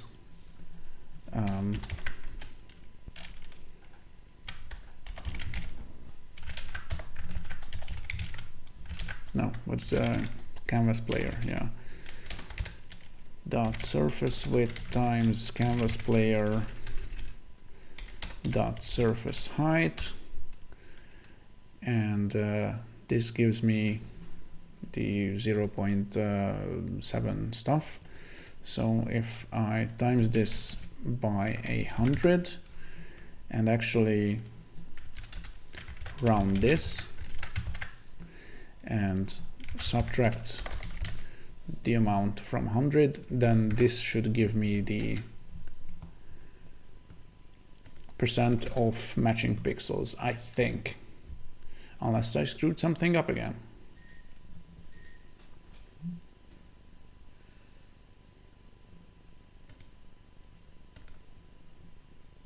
Oh yeah, sorry, I disabled the action. Also, I'm not going to need this. I'm just going to turn this into a nice log message, which I'm going to delete afterwards.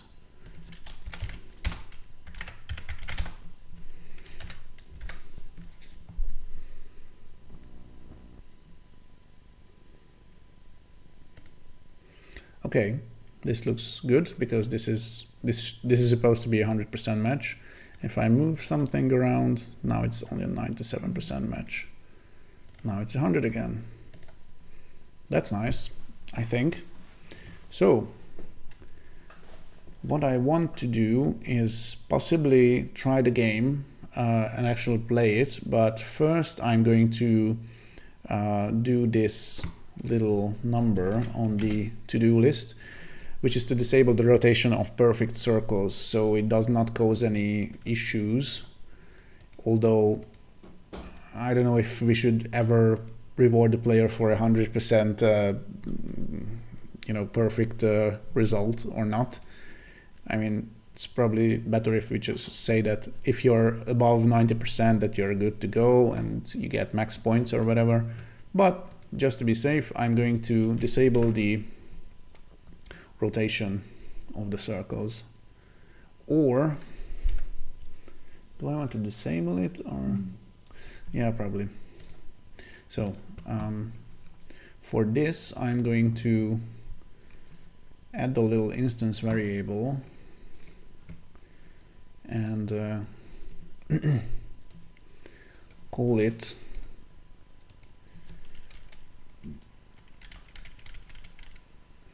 I'm just going to give it a bit of a thought, because essentially only perfect circles are the shapes that I don't want to rotate, because the only shape that doesn't make any sense to rotate is a perfect circle. Right, Tibor? This sounds good. Yes. There's no other shape that, I mean, technically rotating a perfect circle is pointless. It's yeah. I mean, we are rotating at a 30 degree angle, which which also means that there are some I don't know, hexagons or something like that, which also does not make any sense to rotate, because it will look exactly the same at every step of rotation. But I'm not going to deal with that anyway. And we are not going to use stuff like what? I don't think we will choose Exactly, we are not. I mean, we only use rectangles, which can be transformed into other shapes with the mesh, and circles, and that's it. Okay, so I just think that I'm going to name this variable is perfect circle. Why not? And this is going to be 0, which means no. I don't really like using booleans in things like this, because passing boolean values via functions is not really possible in construct. I mean, you can't say that, hey, call this function with the boolean value of a previously returned, I don't know, function result, if that makes sense. Never mind. So I'm just going to do a little extra step when the shapes are created. I think I already have an init function for this, which is called when the shapes are created. And if the shape actually has a circular shape, I mean, it's playing the circle 100 animation, is playing anim. Do I have a enum for that? No. Okay, I'm just going to create one. And also, that's a good opportunity to use the bookmarks feature. So I just pressed F2 to create a bookmark at this place right here, because I want to go back here in a second, but I just need to create a macro first. So I don't have any animation macros yet, but now I'm going to create one. And I don't know if I'm going to use multiple animations for circles. Right now we only have one, and it's called circle 100, I think, because it has a 100 pixel diameter. And we only use this one, but the original plan and the reason not to call it circle was so that I create different resolution circles and always use the right one for the right shape size. So it doesn't look the edges all look fine, I mean, so it doesn't look, how the frick they call it? Jagged. Jagged, exactly, that was the word I was looking for, thanks. Yeah, so, never mind. I'm just going to do this, go back to the bookmark, remove it, and if a shape is playing the anim called circle 100, and this all should be supplemented if I choose to go with another couple circle animation frames. But right now we only have this one. What the fuck, Construct? Why are you constantly asking me for the backup folder location? This is weird. Oh, now I know, because I moved the folder. That's good. This is the one that I usually use. Okay, now it should be fine. So, if it's playing this animation and if the shape's width equals to the shape's height, then this means that it's a perfect circle. And in this case, I want to set value of is perfect circle to yes. Yes is just a macro I use that has the numeric value of 1. This is how I do booleans usually. And this also allows me to, add different values. If I ever want to do something like not no, not yes, but maybe, then I can just create one that is the value of 0.5. I've never done that, probably never will, but who knows. Okay, so is it a perfect circle? Yes. And if it's a perfect circle, that means that I don't want it to be rotated. So rotation can occur in two places right now, either by the player, the right-clicking the mouse rotates the object, or during the tweening thing, when the game is setting up the scrambled version of the shapes, then basically the shapes are all rotated. So this is where the manual player-induced rotation happens. So in this case, I'm just going to add another condition called shapes, compare value, and check if it's a perfect circle.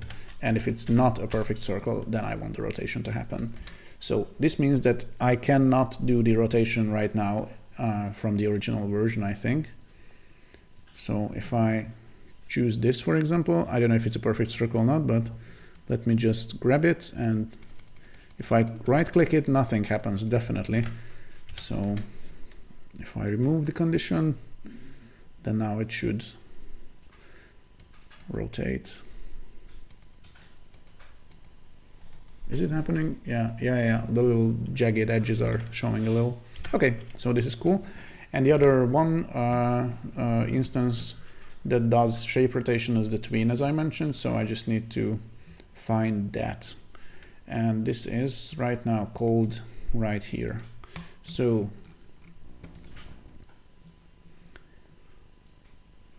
basically, if it's a perfect circle, then I don't want it to tween the angle at all.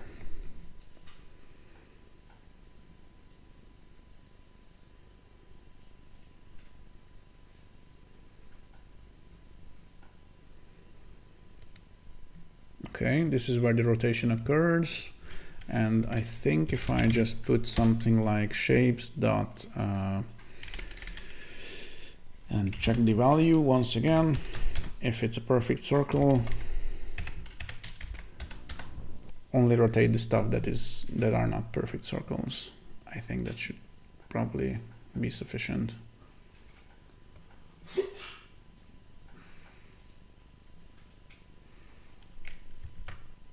No, this is not correct because I only need to do this for the angle tween. Yeah. So the position and size should be changed, of course, for perfect circles as well, but the angle should not.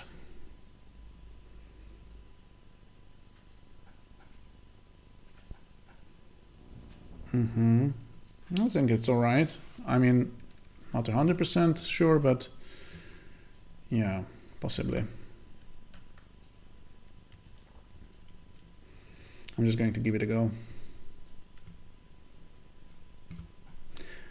But first, I think for debugging purposes, I'm going to add a new button that calls this little action, which restores all shapes into the original positions and sizes and angles and stuff.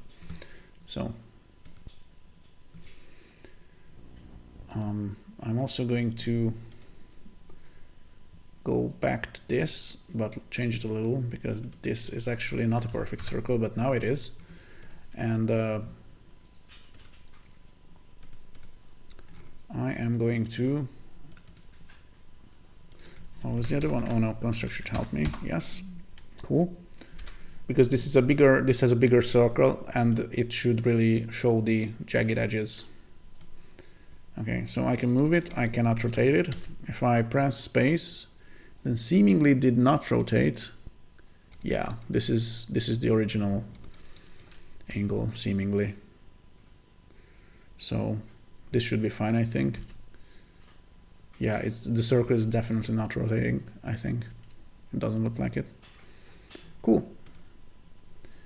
Is it a 51% match? Yeah, because of the background. That's funny. Okay, so let me just check quickly. Restore the painting to the original state.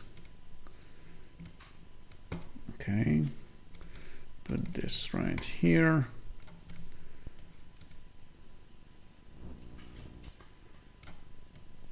Like this. Okay, I'm going to quickly take a phone call, so I'll be right back, folks. Just 5 minutes probably. Yeah, be right back. And now I'm back. So yeah, where was I? So yeah, okay, I know, I remember now. There is this little matching thing that is seemingly working fine. I'm just going to finish the picture. So I can actually check it. Okay, this goes here, this goes there. This should come a little closer. And this should go here, although this is a little tricky in this image because these two, if you swap them, then it really looks like it's the same, but it's not. Because their origins are not on the same 15 pixel grid. So yeah, this causes some issues. This is, for example, I'm guessing this is now swapped, but let's check. No, it says 100% match. So now if I swap them like this, oh, it still says 100%. That's interesting. Maybe it's just a little difference. Okay, now it's 99%. That's cool, I think.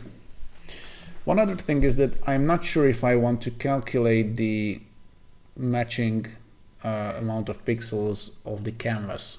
I'm only interested in the shapes, but I don't think I'm going to bother with this.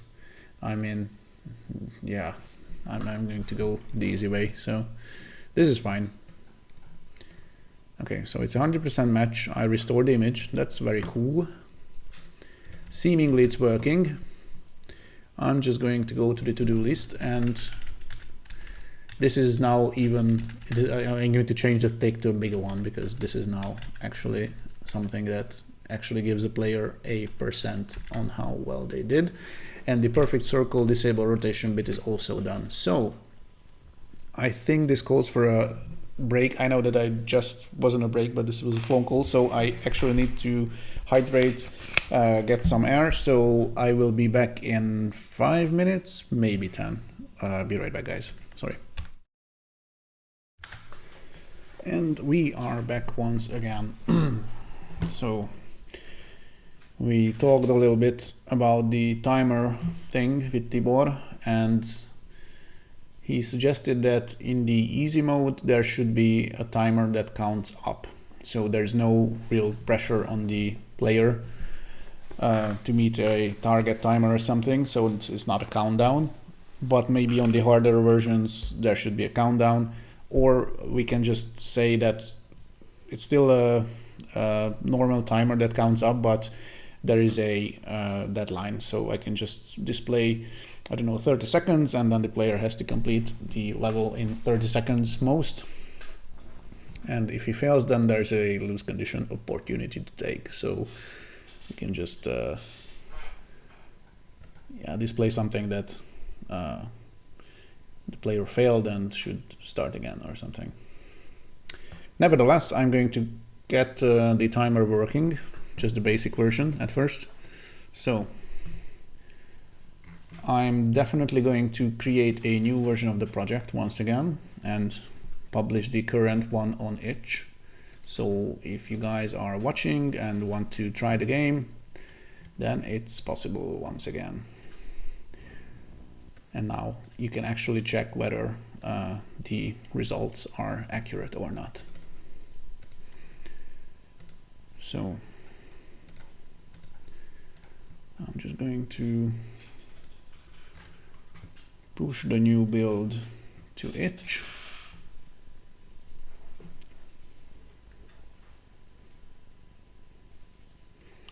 Tibor also told me that there's a new puzzle that is available. I'm going to check on that. Which one is it? All right, so it's the same. Good. Yeah, I think I'm not going to need this Pixelmatch glue project anymore, so I'm just going to open the Tibor project in this one. That's cool.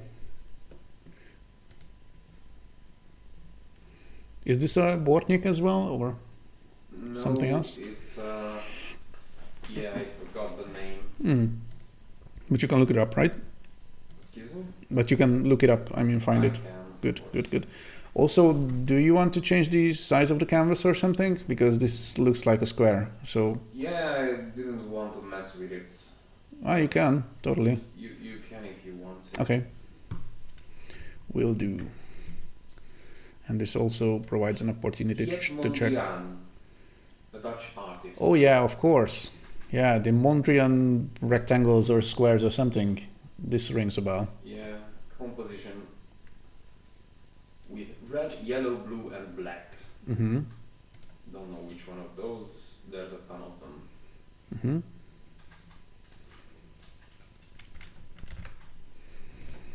All right, so I'm just going to size the canvas to a little something closer to the actual painting, or it's basically right to the edge. Yeah, I think I might need to change the grid size so I can size it correctly. Okay, this looks good.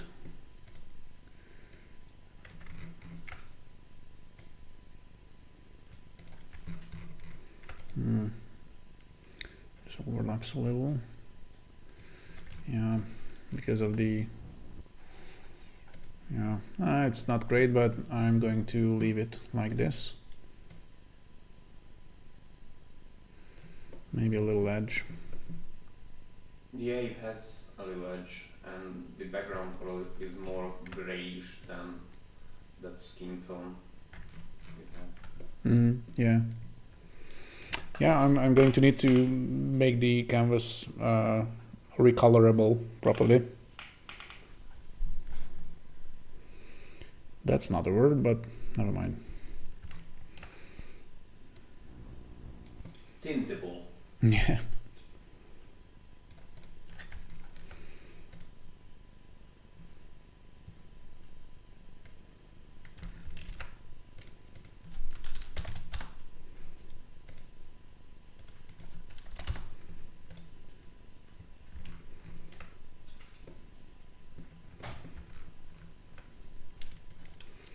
Looks good. I'm just going to copy it.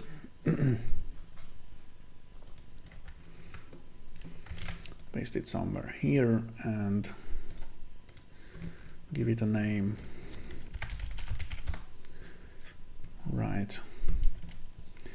I really need to create some macros for all these templates as well.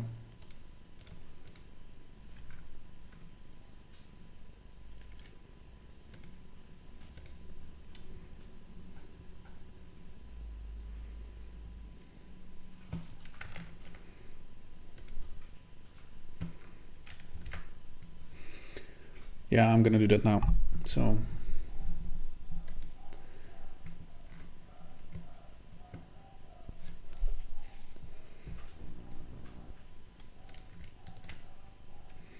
I think I'm going to use the template prefix because these are actual object templates. So I'm just going to,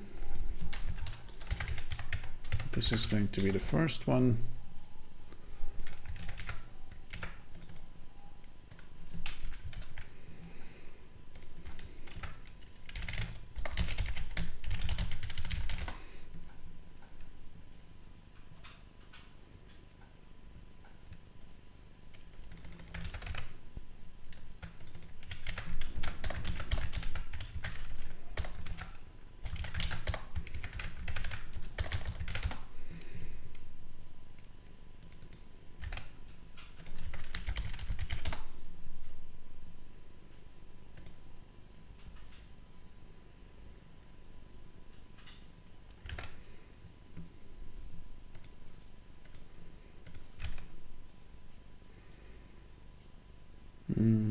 Which one is it?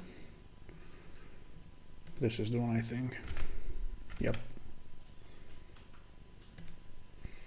What am I going to find the... God damn, what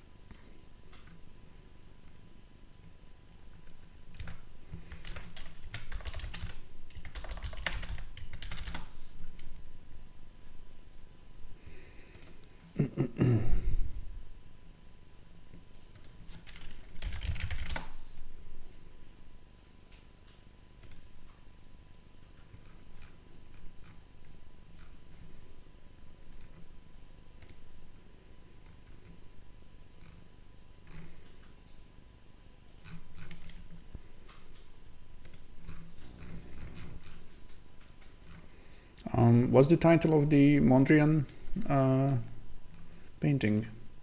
Composition with red, yellow, blue and black. Uh-huh.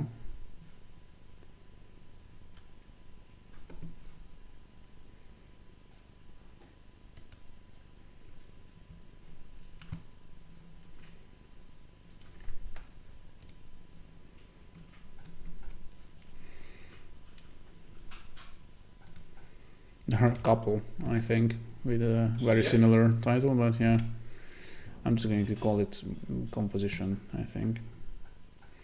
But maybe signify the artist as well. So Mondrian composition.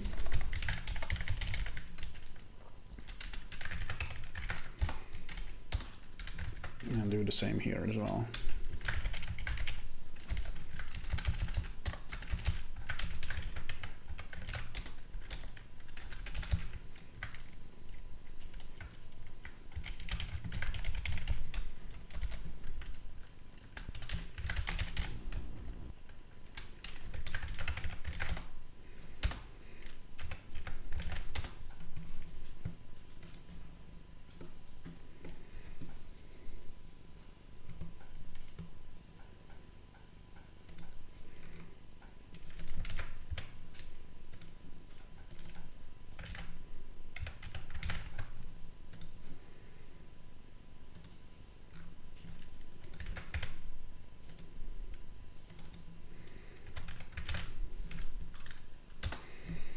Also, I think I'm going to add some instance variables to the painting canvas object, and then I can use it to actually hold the name and the title of the painting. I mean the name of the artist and the title of the painting, and then we can just display it during the game. So this is coming up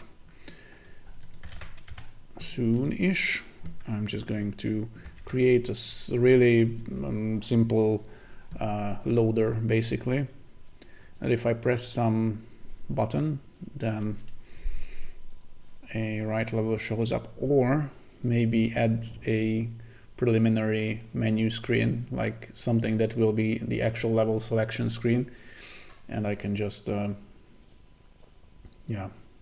the actual level selection. Yeah, this is what I'm going to do. I'm going to create a new layout, and do I want an event sheet for it? No, I'm just going to use the same event sheet called main, or what was it called? A level. Yeah, this is the one. So this is going to be level selection. I'm going to put it right here before the level, and I'm going to give it the exact same size. I don't want any scrolling or anything. I mean, not at this point at least. And when the game starts, it should really start with the level selection screen. So this is going to be a proper one at one point, but right now I'm just going to use a couple buttons, and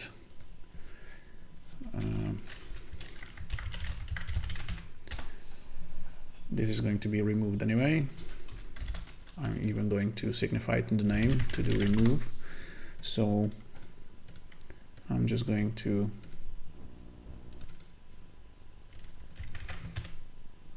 literally use the macros, I think, inside of the text.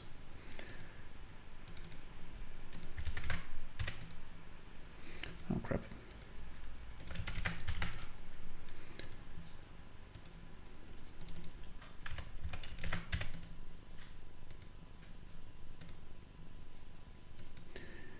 I'm clicking all over the place. Maybe I'm getting tired, possibly.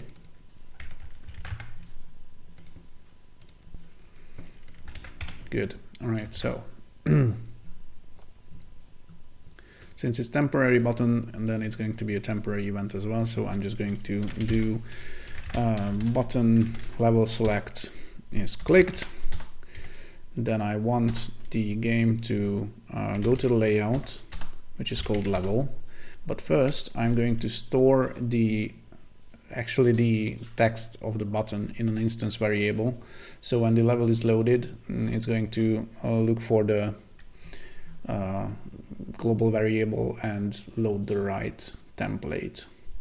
So I'm just going to create a new global variable in vState. I have not used this yet. That's peculiar, but yeah, it happens. So the vState event sheet is the one that I'm using to store proper global variables, not constants, but variables that change all over the, that change all the time. So I'm just going to call this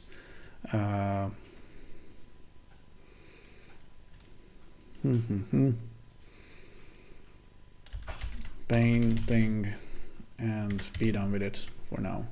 So this is going to be a string, and when the level selection screen has the buttons and the button is clicked, I'm just going to set the value of the painting variable to the button text, which happens to be the same value, of course, as these macros. I don't even know if I'm going to need the macros anyway, but yeah, possibly.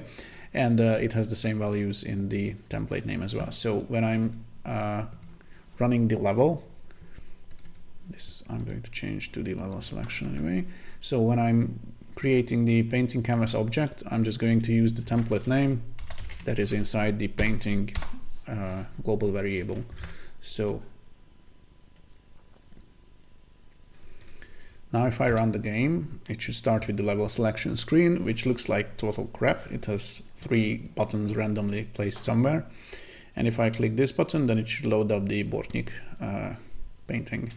If I restart the game and click this button, then it should load the Van Gogh one. So that's done. Good. And if I restart once again, let me just check the new painting. Okay, it looks good. Comparison is working fine. Yeah, this is a little awkward. I'm going to change the canvas size, I think, but this is fine for now.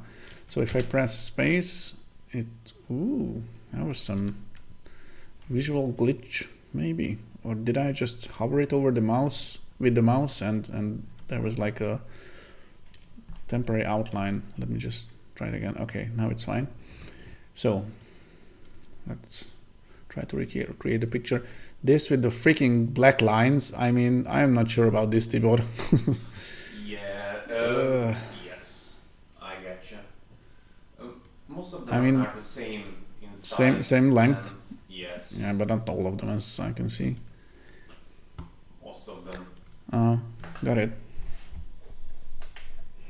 Yeah, this might not be the best painting to do, I think.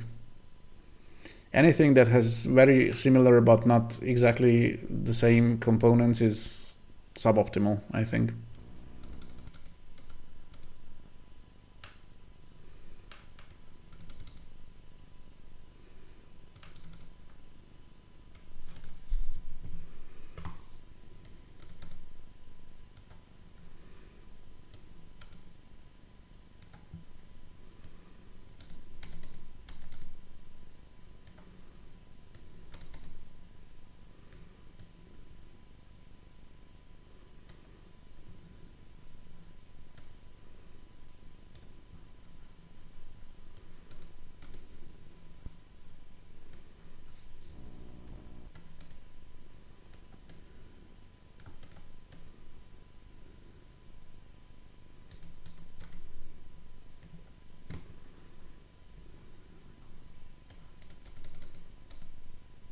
Yeah, although the Z order thing helps a little, I think, in some instances at least.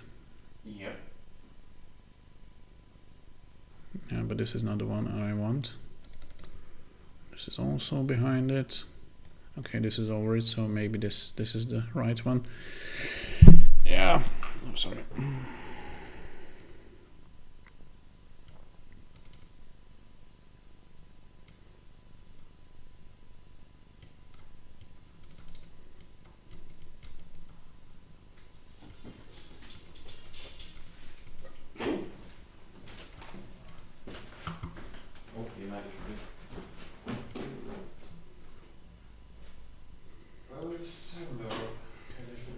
Okay, this is already 92%. That's good. I mean, if I place the bigger shapes, then yeah, it should be fine. Even though if some of these thin black lines are not in the right place, then still the comparison should mostly be fine. I'm just going to try to complete this level anyway. Okay, so this is not the right one.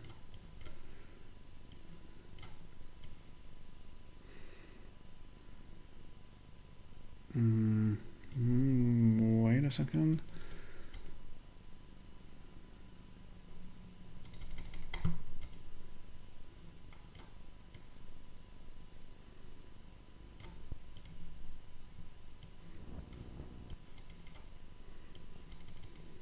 It's finicky. This level is finicky. I don't really like that.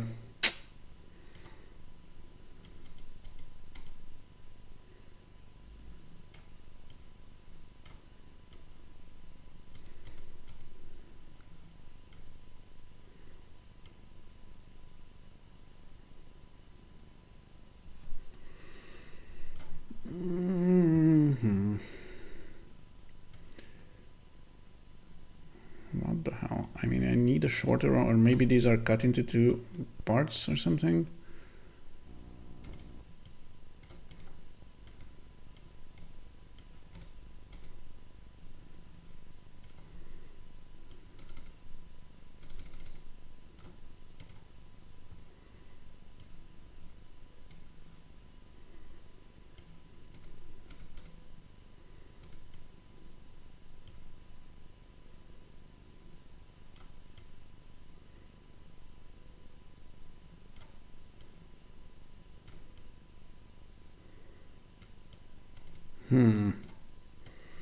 Now, the problem is that this is frustrating.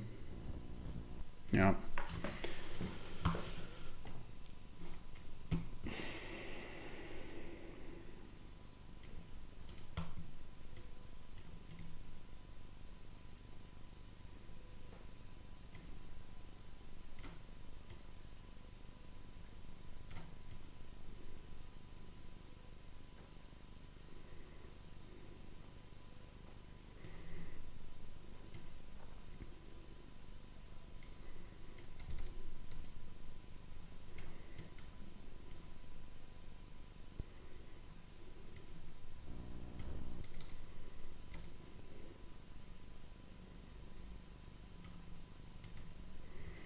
Okay, it's getting there.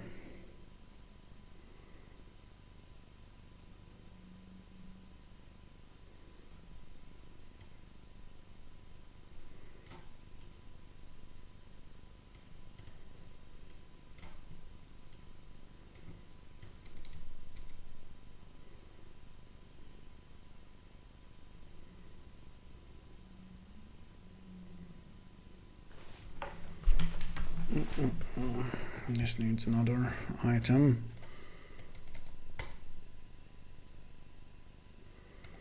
That might be it. So yeah, this is too long, although no, it's definitely not the right one. This looks good. And now I have just a few pieces left. Maybe this goes here. Yeah. Oh, ooh. It already says 100%, even though it's definitely not 100% at this point. I wonder if this is a rounding error type of deal. I'm pretty sure that it is. I might need to change the round to A, round to DP. Yeah. Which is a bit sad because then I need to make this whole freaking puzzle again. Alright. Oh, chat. Let me just check.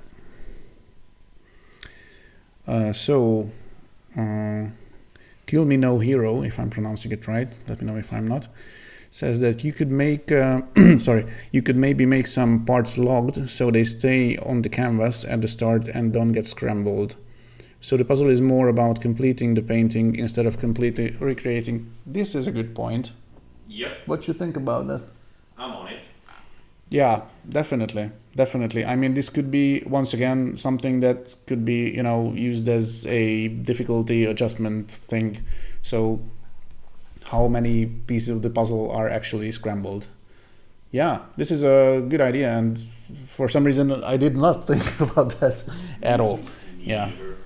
Okay, this is probably going to happen. I mean, at least in the earlier part of the game or the easier levels or something should definitely use this concept. So thank you for that. This is a good point. Right, okay, I'm just going to swap the round to a round to DP or something. I'm not even going to bother to find it. I'm just going to, yeah, this is the one. So this is where the match is calculated. And now it uses round, but I'm going to swap it with round to some decimal places. And I need to give it a second parameter, which I'm going to specify as 2 decimal places. So now if I run compare, it says 100%, which is cool. But now it says 82.83%. That's good. Right. I'm just going to give it another go. So press space.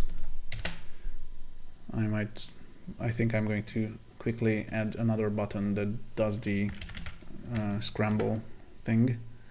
So I'm just going to really lazily clone this, put it right here. These buttons are not going to be in the final version, definitely. Just to be extra safe, I'm going to name them with the suffix to do remove. And this I'm going to call scramble. And make a little change. So not only if space is pressed, but if the button is clicked, but not this button. This button. So now there's a second one, and if I go here, I just press scramble and it's seemingly works. Another thing that I'm contemplating is making some changes to this hover thing, because I saw that glitch once again. If I'm hovering a shape with the mouse and press space, then it looks a little weird that it has an outline.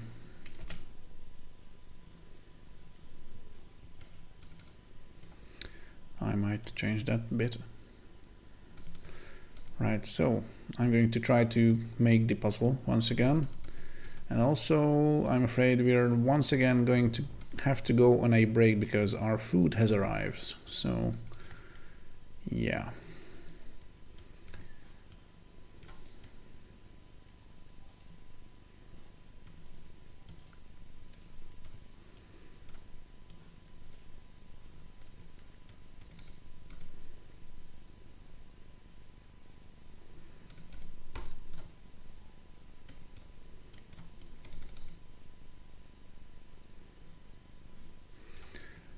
Which freaking bar is that?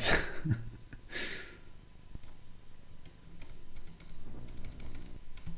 should have looked more carefully. Oh yeah, I should have memorized all the different pieces and where they ended up. Yeah, that's a good point. Kinda. Okay, I think this might be the right one. Let's just place the big colorful shapes in the hopefully right positions.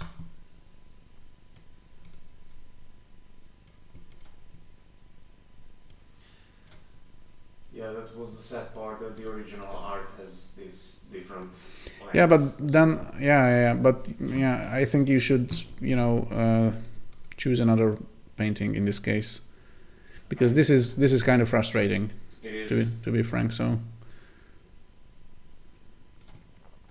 anything that has very similar components is going to cause a problem. Although the suggestion might work here as well, because for example, if we don't touch these little freaking black bars, or at least not all of them, just the ones that are different enough from each other. Would work. Yeah. This can. Yeah. Okay. Should we eat? I think we should. Yeah. While it's hot, right? Okay. Right. I'm just thinking about if I should completely finish up the stream or just go on a break once again and be back in a few minutes. I don't know. Let's see, because what we have left, the time limit is trivial to implement. The main menu and the instructions are UI, which is the most freaking boring part. So yeah, I think I'm going to call it a day, guys. I mean, there's probably going to be another stream tomorrow. I'm not quite sure when, unfortunately. Possibly midday, but maybe in the evening. I really have no idea how my calendar looks like, so I can't really make any promises. But right now, I think we have most of the main components of the game working. The comparison is working. The input is mostly fine. The snapping seems to be fine. I had some, I don't know, issues, but I don't encounter them anymore. So these are mostly okay. And yeah, boring UI design is coming up. So I don't think that it would be a very enjoyable stream anyway, that I'm, you know, doing a bunch of UI input and text placement and stuff like that. So I'm going to call it a day. And if anyone is interested, then I will be back tomorrow and possibly on Tuesday as well. But mostly I can promise that there's going to be a stream tomorrow. So yeah, thanks for sticking around. And I'm just going to make one final export of this version of the game. So there are actually 3 levels that anyone who feels the need to try it can try it. So I'm just going to export the HTML version, put it up on Edge, and there's no 4th puzzle or anything, right? Yeah. That's fine. That's totally fine. I'm just asking because I would add it as well, but this is totally fine. I mean, 3 puzzles are already pretty good. Okay, so this is up. Let me check if it uploaded fine on itch.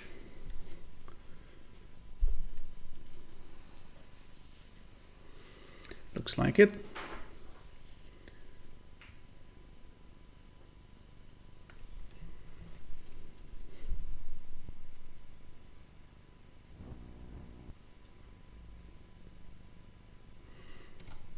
Okay, it's in working order. I mean, it absolutely looks like crap because there's no UI proper design yet, but yeah,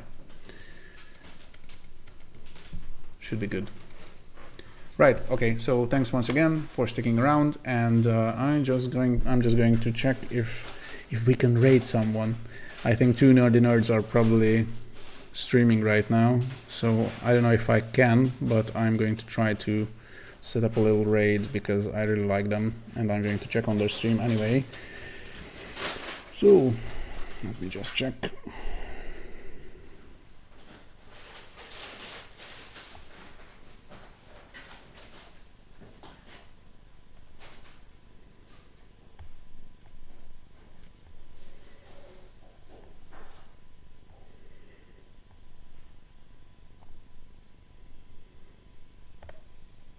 Indeed. All right. So I'm going to start a little raid and pass you guys over to 2 nerdy nerds who are working on a really fun cat cafe-based game in Godot. And they are super nice and funny, and there are a bunch of fart sounds that you can spend your channel points on and stuff like that. So it's a real treat. So thanks again for watching, and see you guys back tomorrow if you want. Bye now.